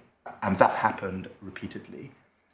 And of course, it can only happen in the case where the bill of lading is not there, if a letter of indemnity is given to note discharge. So otherwise, the ship owner won't discharge. Well, he might discharge into bonded, but subject to that. And then one looks at 75, commissions at the bottom of the page at 2.5% address commission. So 2.5% of the freight sum is accounted back, legally speaking, paid back by the owner to the charterer. And that's all I think we need to know about the charter parties, and there's nothing different in the TS index charter, so there are references to it in the bundle, but I won't take you to it. And then, and I should say that those are in the chronology, items 14 and item 20. 14 is the Cosmos Charter. Chronology item 20 is the index charter with references. And then chronology item 17 are the contract of sale. If I may, again, I will take only the one on the Cosmos, and that's in section 6 of volume 1 of the supplementary bundle, and it's dated 30th of October 2019, in circumstances where the charter party was dated the 25th of September 19. So the contract of sale takes place between charter party, but before shipment, and it is to Amrose by TPT Forests Limited. Now again, there's no indication of any agency, but we know from the management agreement that Forests is doing this as agent for the exporter entities as undisclosed principal. It says, where the buyer's Amrose of Singapore, so it's a Singaporean company importing logs into India. TPT has agreed to sell, buyer has agreed to buy, general terms and conditions, payment terms, you see below, letter of credit, and there are various parcels there identified. Sorry, is this contract on behalf of all of the exporters, I'm just trying to it- understand context a bit. It is, but insofar as each parcel is for a separate exporter, then it is for a number of different principals, and When you this contract say- is severable. Yes, but when you say each parcel, are you saying each of these items on the list is a parcel, or? Yes, that's the sense in which I use the word parcel, but I can say it's not there. And my understanding, although I'll be corrected if I'm wrong, is that these are not all of the same exporter. They are, as it were, for exporters collectively, which illustrates what I might call the Nile Delta provision, which is forests makes the contract as a whole and then divides it up between the exporters subsequently. I am not absolutely sure of that, but that's my understanding and it will be checked. Okay, so you would presumably say, would you say that as between the exporters, you previously said that the charter parties would have been entered into on behalf of all the exporters, so they were jointly and severally liable. Would you take a different approach, Yes. same approach to this contract? Slightly different. Because there is severance here, they are severally liable, not jointly. Well, not from Ambrose's point of view. I mean, Not from Ambrose's point of view, quite right. But well, no, is that, let's think that through. this is Yeah. TPT Forest isn't disclosing its agency to Right. Ambrose. Yeah. So let us hypothesize that the goods were delivered defectively. Ambrose would have a claim against Forests as agent for an undisclosed principal for everything. I mean, depends on the governing law, but Of you're course. assuming that. On the presumption of similarity, my lady, which I have to invoke. Ambrose would have a cause of action against TPT Forests for defective or non-delivery or whatever. Let's hypothesize defective goods, whatever parcel it was in. But let's say that the first line was Tiaki, and the second line was Tuamata. If Ambrose wanted to sue, if Ambrose discovered the agency after the event, as indeed my client discovered what we say is the agency after the event, and Ambrose wanted to sue the undisclosed principal, then in my submission, it would only be able to sue each principal on its own parcel. Because the agency was undisclosed, so there's no contract as a whole, but the agency was, as it were, partial, because you've seen each, for example, Tuamata says you can sell my logs. And so the agency is confined to each exporter's own logs. So when you go behind the agency and you find the authority is only to sell my logs, and I would submit charter a ship for my logs, although a charter party doesn't sever it. In the case of the sales and the letter of indemnity, as distinct from the charter party, it's the liability of the principals is several, not joint and several. But that, as you've hinted, is more difficult with the charter party, isn't it? I would submit not, my lady, no. Well, how would you have several liability in relation to the charter party? Well, as between the charterer, as between the exporter and shipping, it would depend on what proportion of the whole ship was used by that particular exporter. But in terms of actual authority, are you saying that individual exporters effectively authorise the chartering of a whole ship, including Yes. to convey others' logs, Yes. and potentially making themselves exposed to freight for the entire Well, charter? it may be that maybe I should have said several only in the charter. So my submission would be joint and several. Well, you did say joint and several. I did. So I just wanted to understand. I did. That's a good point. But my lady, forgetting for the moment the difference between shipping and forests, in my submission, that is a necessary consequence of 5.2.1c at Supplementary Bundle, tab 1, page 11, in circumstances where the practice was that they filled up ships with different exporters' logs.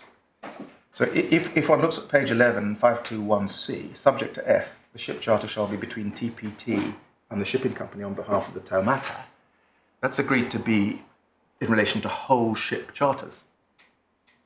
And, but the practice, by the time of 2019, when these contracts were made, was that they filled up a ship with different people's parcels.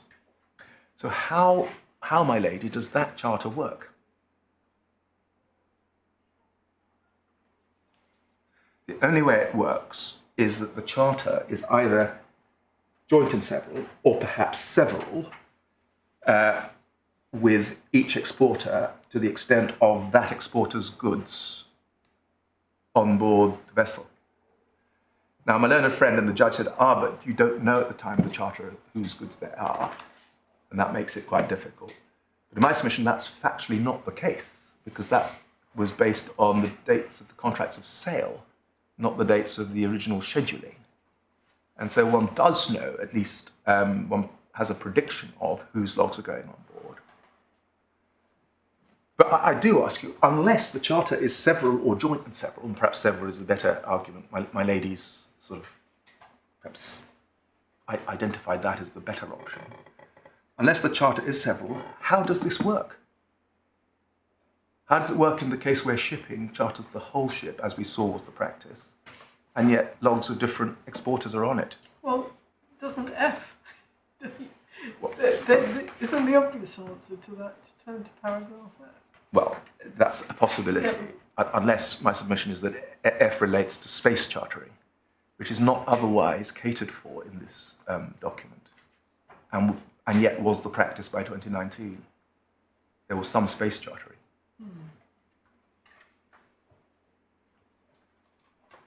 But leaving that new submission aside, it would work quite simply, wouldn't it, if shipping was simply the principal and looks to be reimbursed by the various exporters for that part of the freight which is attributable to their cargo. My lord, that would be an alternative, yes. Were it, the other points I have in favour of agency would have to be accepted to give me a good arguable case that it was agency, not principal. So yes, this could work as a several charter, but it could work on my learned friend's theory of shipping being, as it were, naked principal. And I'll, my submissions.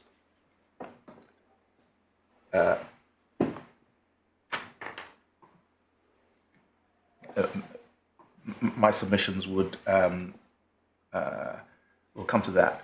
But my lord, what I meant here in 11 was that how this was intended to work before the introduction of shipping. Because as written, this is TPT forests. So one looks at clause 11, 5.2c. So in the original position, before shipping, assuming this to be replicated in those days, how does C work when it is forests as written who are the charterer of the whole ship?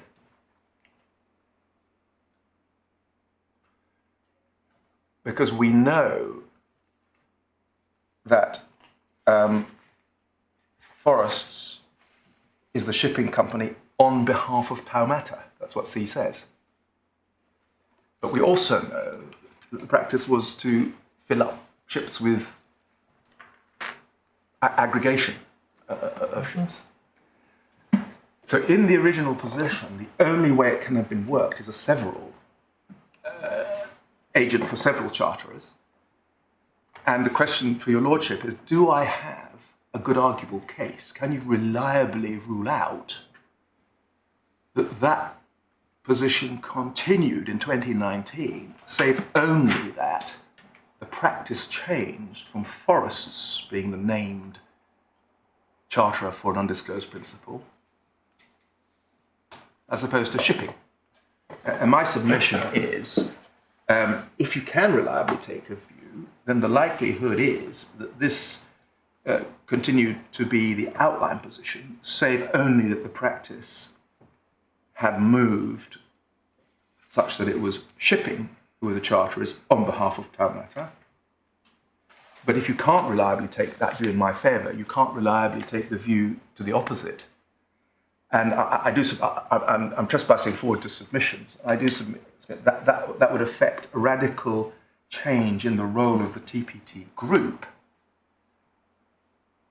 by the incorporation of shipping from a group that acted only ever as agent to a group that had a company which acted as principal, unsupported by the agent's indemnity. But that, I'm moving forward. So I've got to the contracts of sale, my lord, and they were post the charter party, but so what, because the schedules are 6 weeks old. And then the letters of indemnity requests, and really, my lord, these are important because in my submission, they are express, at least in context, to be construed as express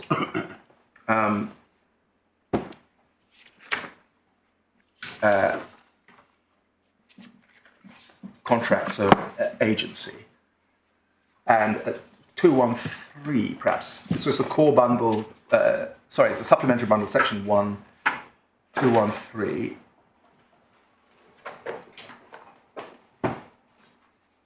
And this, and once again, I will do it only for the Cosmos Harmony, but in my submission, it's materially the same for both, and I'll come back if thought there might be a difference. So at 213, on the 2nd of December, Miss Guo, who was dealing with it for shipping, asks Miss Rada, or Mr. Rada, and that is from Amrose in Singapore, for an indemnity. So 2nd December, shipping asks Amrose for an indemnity. And then in the next tab, at 214, tab 26, Miss Guo asks, and she is from operations within shipping, as one sees from 214. You can see it's Miss Guo on the next page. She sends it to Jason Smith, who's at shipping, and Mr. Essen, who is at forests, saying, can you please approve to issue the following letter of indemnity for the Cosmos Harmony? And the person who okays it is Andrew Essen of Forests. We can see that in the middle of the page. And then we needn't go into it, but then it's issued, and only then is it issued. Now we know that as between forests and shipping, forests only ever act as agent for exporters. So what is this? In my submission, this is request for authority and instructions to issue a letter of indemnity.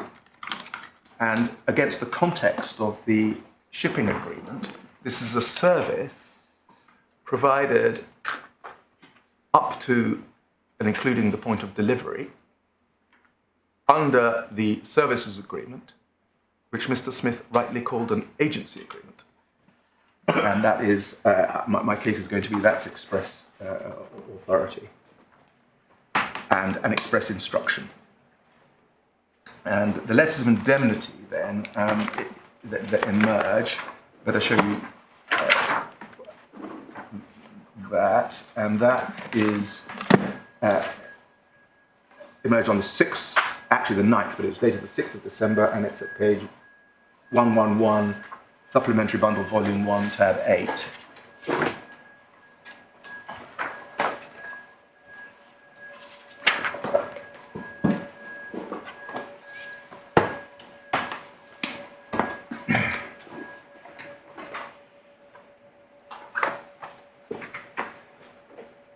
Now, that's from shipping to Berge bulk, and this is the instrument on which my client sues in this action the exporter companies. It's bears the date 6th, but I think it's common ground that it wasn't issued until the 9th. And it's the Cosmos Harmony, and the bills of lading are as per below table. And there are 5 separate bills of lading, each in my submission representing a parcel.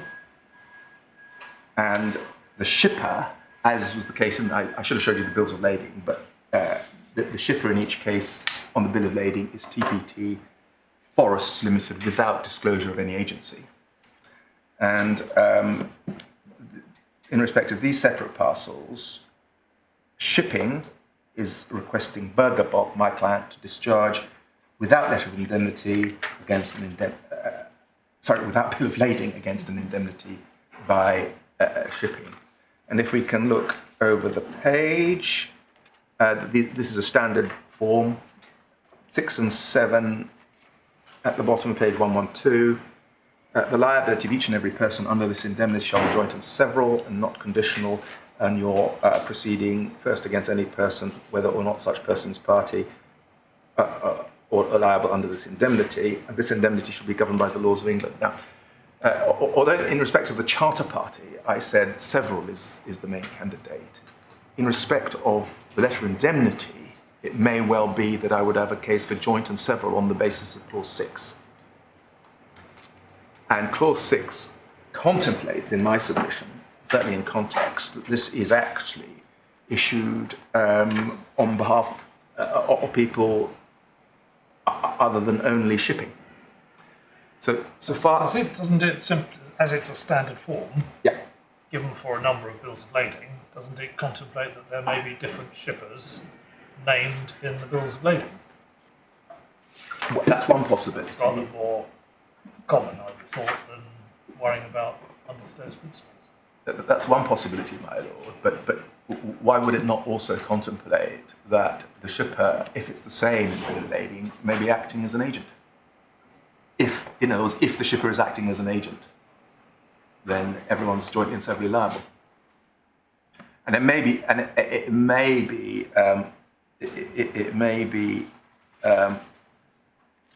that it should be construed that each shipper is only liable for its own parcel. So if, for example, the list of shippers at page 111 there were 2 different people, one might be able to sever the letter of indemnity so that one was only jointly and severally liable with the principal for your own parcel, because it'd be a little bit odd if the shipper number 1 was Forrest and the shipper number 2 was somebody else completely differently in respect of that parcel, that they'd be liable for each other parcels. But that would be a difficult matter of construction, which I don't want to get into. It's another case. That's another case. But insofar as the shipper is the same, then why, I ask rhetorically, would this not be a recognition that the shipper might be agent for an undisclosed principal? It's not disclosure of an agency, it's catering for the possibility. One thing it's not, I think my learned friend at one stage submitted, although the judge didn't find, that this excluded the undisclosed principal doctrine. Well, it clearly doesn't exclude, at the very least it doesn't exclude that. And then, of course, paragraph 7 is the jurisdiction clause, and in this action I am submitting to your lordship, and it was submitted below on behalf of my client, that we have a good arguable case that we are party to this. So that's the letters of indemnity, and as I say, unless some difference appears, I don't want to show you the index one. I submit it's materially the same. So I come to submissions then. I've made some already, but this is the avowed submission section of my argument. And first submission is that being an evaluative decision by the judge, I have to identify logical flaws. And my submission is we do, and I again ask you to recall that the standard is good arguable case, which means can you reliably take a view against me, and if not, is there plausible evidence? And an overarching complaint is that the judge was too robust in deciding things where he ought not to have been reliably able to do so. That's an overarching error of principle, but there are more particular ones. So can I start with questions that are only peripherally relevant, but they are peripherally relevant because they provide the context for the decision that matters, which is the arguability of exporters being party to the letter of indemnity.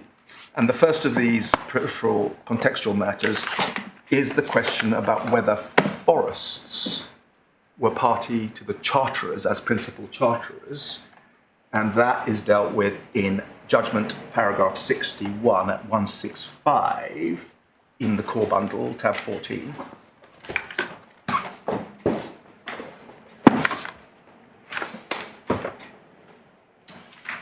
And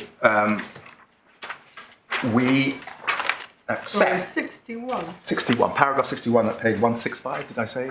Yeah. I might have got it wrong. So the judge, decided that there was no good arguable case that that forests were principal charterers, and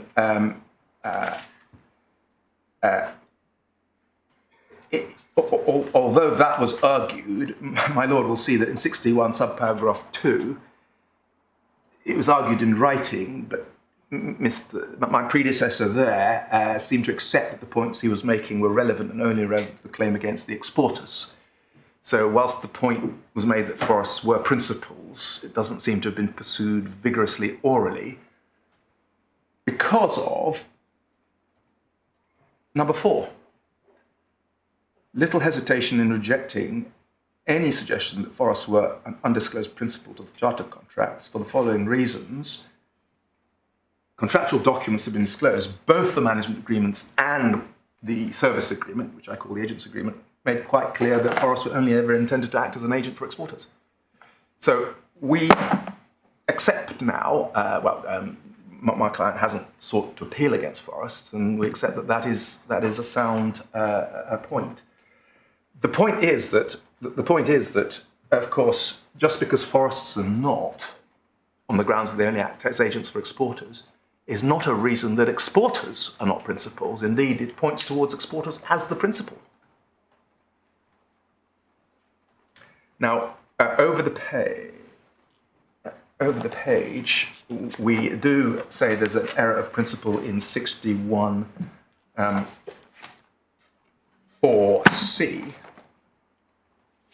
Sorry, I should say at paragraph 4B, Mr. Young argued, and he argued this in every instance, he said the contractual position might have varied over time. So I think I'm just making good a point that I made earlier on, which is that Mr. Young did argue that the contracts are all very well, but they're quite old and there may be variation over time. And the judge said no, because there's been plenty of disclosure and witness statements. And I summarise it, but he said, no, you're just hoping for something to turn up, a corporism. But I've submitted not so, because there are positive indications of a change over time, in particular in the LOI situation, and the use of shipping, notwithstanding the old documents, suggest forests would be the charterer. So that preliminary, then 61 4C at the top of page 166. This is a subsidiary reason why forests are not charterers. Except the argument that the timing of the charters is inconsistent with the idea that those charters were entered into on behalf of forests.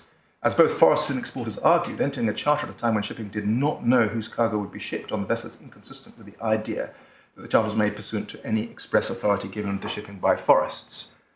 But in my submission, there's no basis for the finding that shipping did not know whose cargo would be shipped, because insofar as this claim was based on the date of the contract of sale, that doesn't show that shipping didn't know whose cargo was going to be shipped. It only shows that that cargo, and that person's cargo which was going to be shipped, had not yet been sold. And insofar as it's not based on the date of the sale contracts, then there's no other evidence that at the date of the charter party they didn't know whose was going to be shipped, in the face of the evidence that shipping schedules were produced 6 weeks in advance. So error of principle there in making a finding for which there's no evidence, and if based on the date of the contract of sale where the evidence does not support the finding.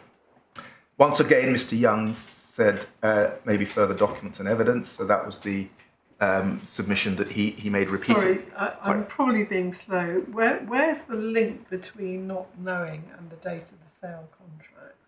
It's not spelt out here. It's not spelt out here. I think it's spelt out elsewhere, and I'll find that. If it's uncontroversial, then I'll find that. But if it's not based on that, then my point is there's no other basis for it. okay. But I'm pretty sure. Let's see. In our skeleton, In our skeleton, we deal with this.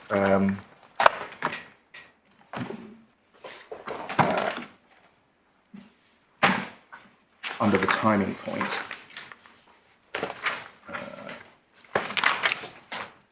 So check that.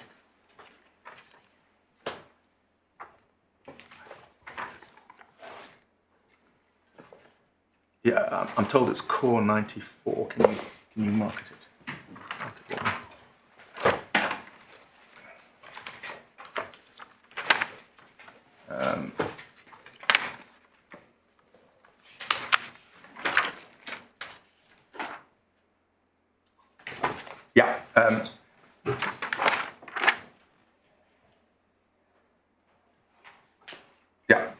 Paragraph 28 at 94. This submission was supported by the fact that the charter parties antedate the contracts by which shipping sold the logs. And although it said supported, there's no other support cited. So it's core 1194. It's the respondents' skeleton. Yeah. I hope so, yes. Yes. Thank you. My thanks to Mr. Hayne. So that's where we understood the argument is, and although it says supported by, that's the only support. And we dealt with it in our skeleton. Yes, this is the reference I was groping for. 35, subparagraph 4 in our skeleton, in the core at 61.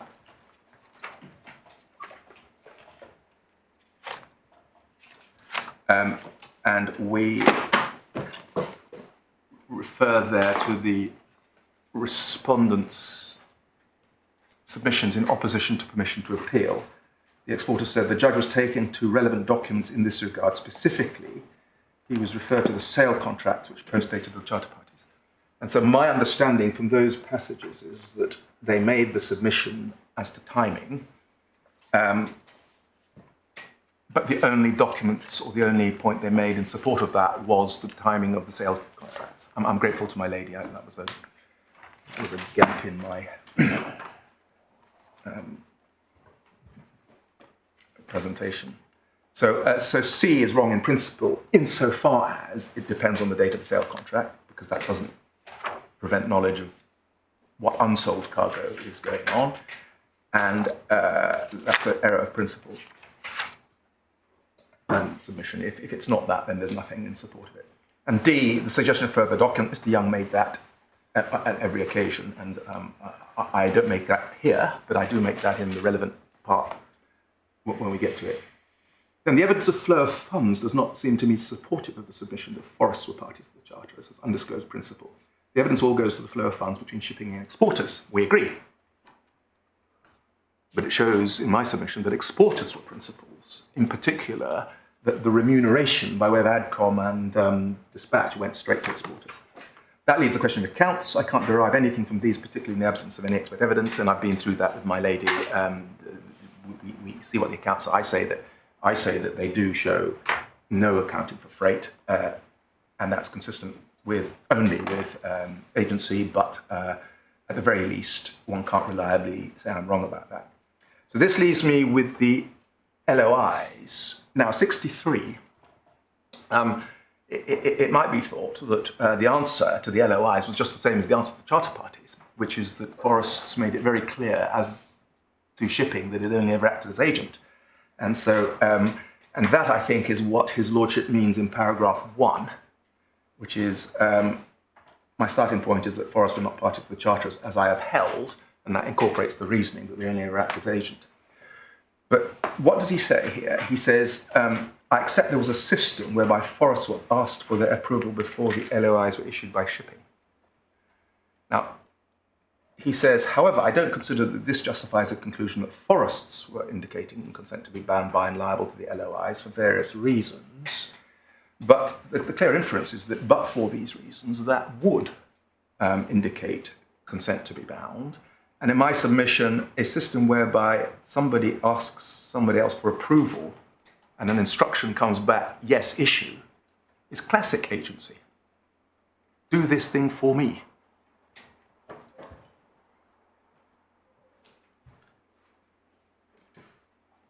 Now, in number two, the absent Mr. Rainey, the presently absent Mr. Rainey, said the LOI would be placed on shipping as charterer.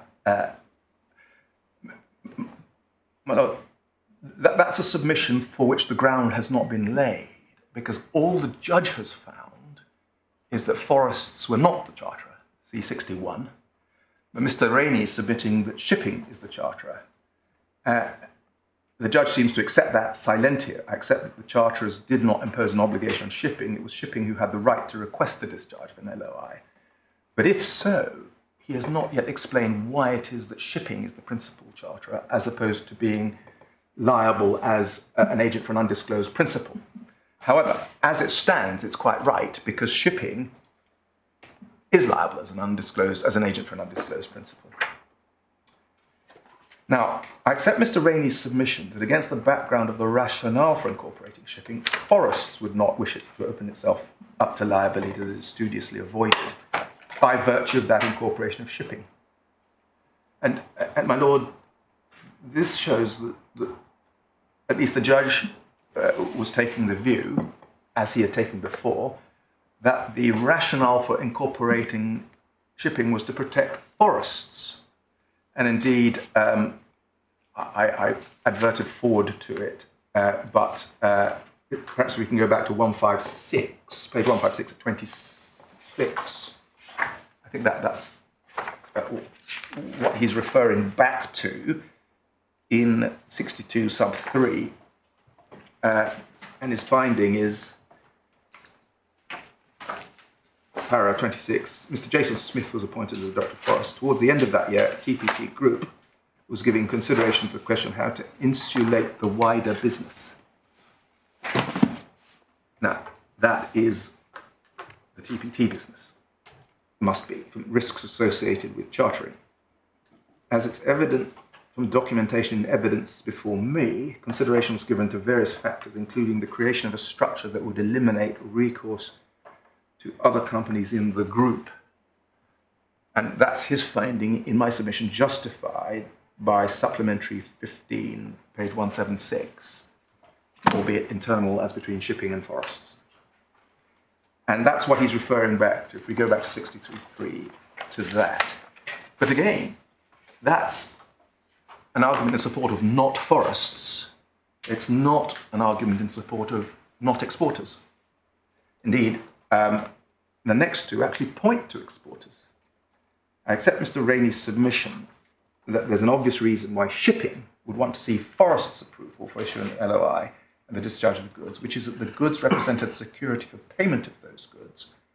When the goods were discharged, the security was lost. But the party that benefits from that is exporters. And it's quite right, as long as you read in the word, would want to seek forests' approval, you read in the words, as one must always read in, forests' approval, brackets, as agent for exporters. Because the party with the security interest is exporters. So yes, this points away from forests, but yes, also it points to exporters. Likewise, 5, Mr. Young suggested that the defendants, or at least the exporters, might have an interest in avoiding demurrage or earning dispatch sufficient to justify forests in authorising an LOI and accepting potential liability under it. Well, as far as forests are concerned, that's nonsense in my submission. But this submission was not really developed in relation to forests, so I think my predecessor accepted it was nonsense as far as forests are concerned. And then he says, and given the evidence as to flow of funds, to which I've made reference, it would seem to me that the party with a real interest in demurrage or dispatch would be the exporters. So once again, the finger points towards exporters, and demurrage can be explained away as, well, I'm reimbursing you for something you've done, but dispatch can't. And then there's a submission about the evidence, which I don't remain. So in my submission, there are flaws in the reasoning here, But the decision is right because of the terms that forests only ever act as agent only. And the other flaws in the reasoning don't matter. But when we come to the position of the exporters, a flaw in the judge's reasoning is that he did not translate his findings, not forests because these things point to exporters, into his consideration of exporters. That is where I come to now, and really it's the punchline after quite a long time of my submissions. At 73, page 170, were exporters arguably, and this is the issue again, I can't help but remind, were LOI, the sub-issue is, were exporters arguably charterers? Can one reliably take a view that they were not? One, the contractual documents provide some support for owner's case over and above that in relation to forests, in that the documents make clear that in making the shipping arrangements, forests act as agent only and as act as agent for the exporters. Well, good point.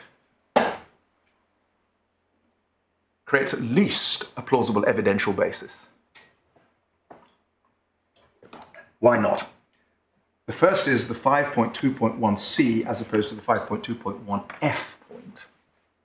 But in my submission, firstly, one can't reliably assume that in the practice that obtained in 2019, this was an F, not a C case.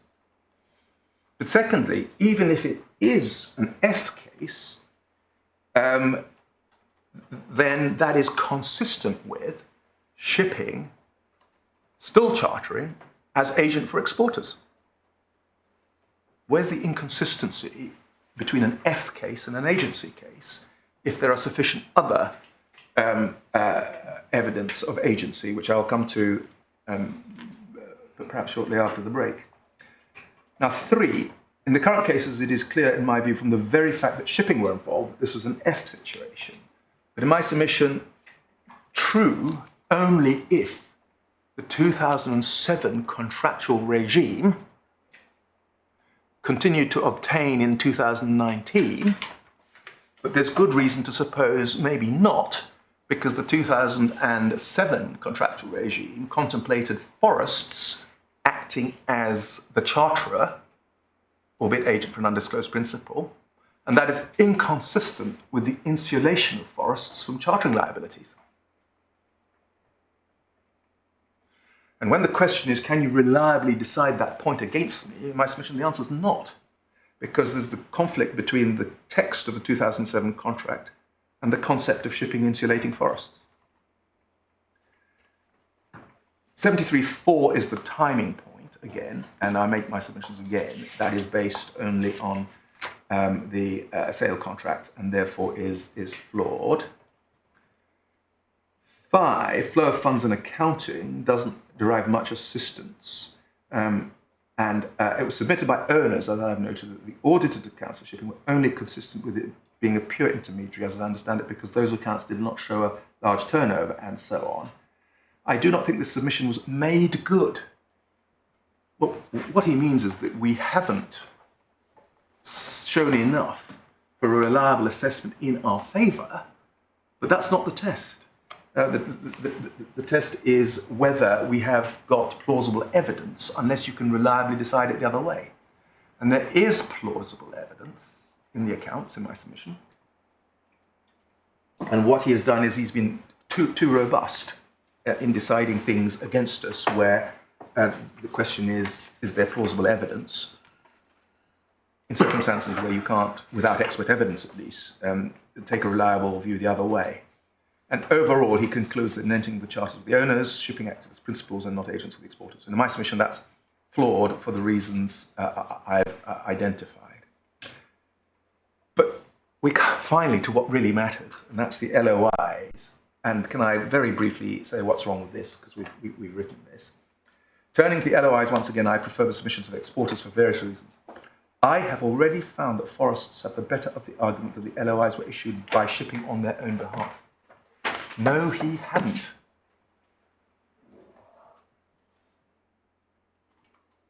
had only found that they were not issued by forests, on forests' behalf, 63. And that is a fundamental vitiating mistake in the reasoning. And my learned friends don't really deal with this.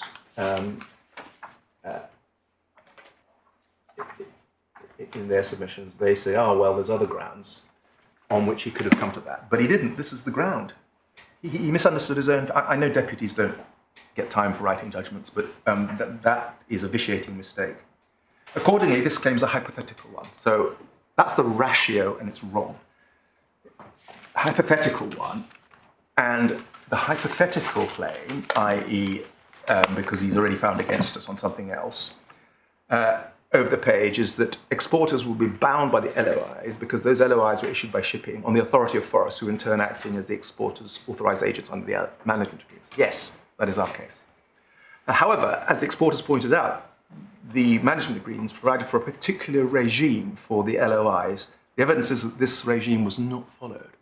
So, no actual authority between exporters and forests to issue LOIs because the RFA procedure was not gone through. And in 6, he comes back to that.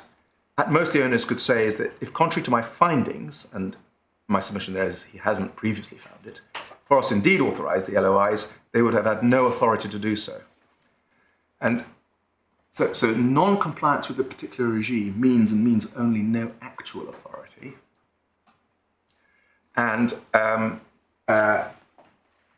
in my submission, that is an error of law because, pursuant to the Remicon case, shipping would have actual authority if forests had ostensible authority for the issue of LOIs.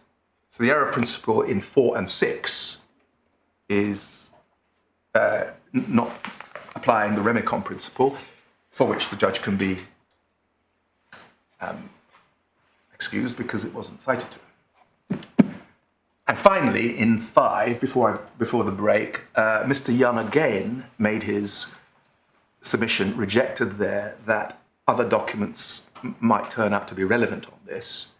And the judge robustly says no. But in this case, we do quibble with 5, because there is reason to suppose that the LOI procedure had changed by 2019 to a situation where the particular regime, as he calls it, had been fallen into disuse or had been abandoned. And the particular reason for saying that is that Mr. Ellum, on behalf of the exporters, didn't know about the 500 letters of indemnity that had been issued.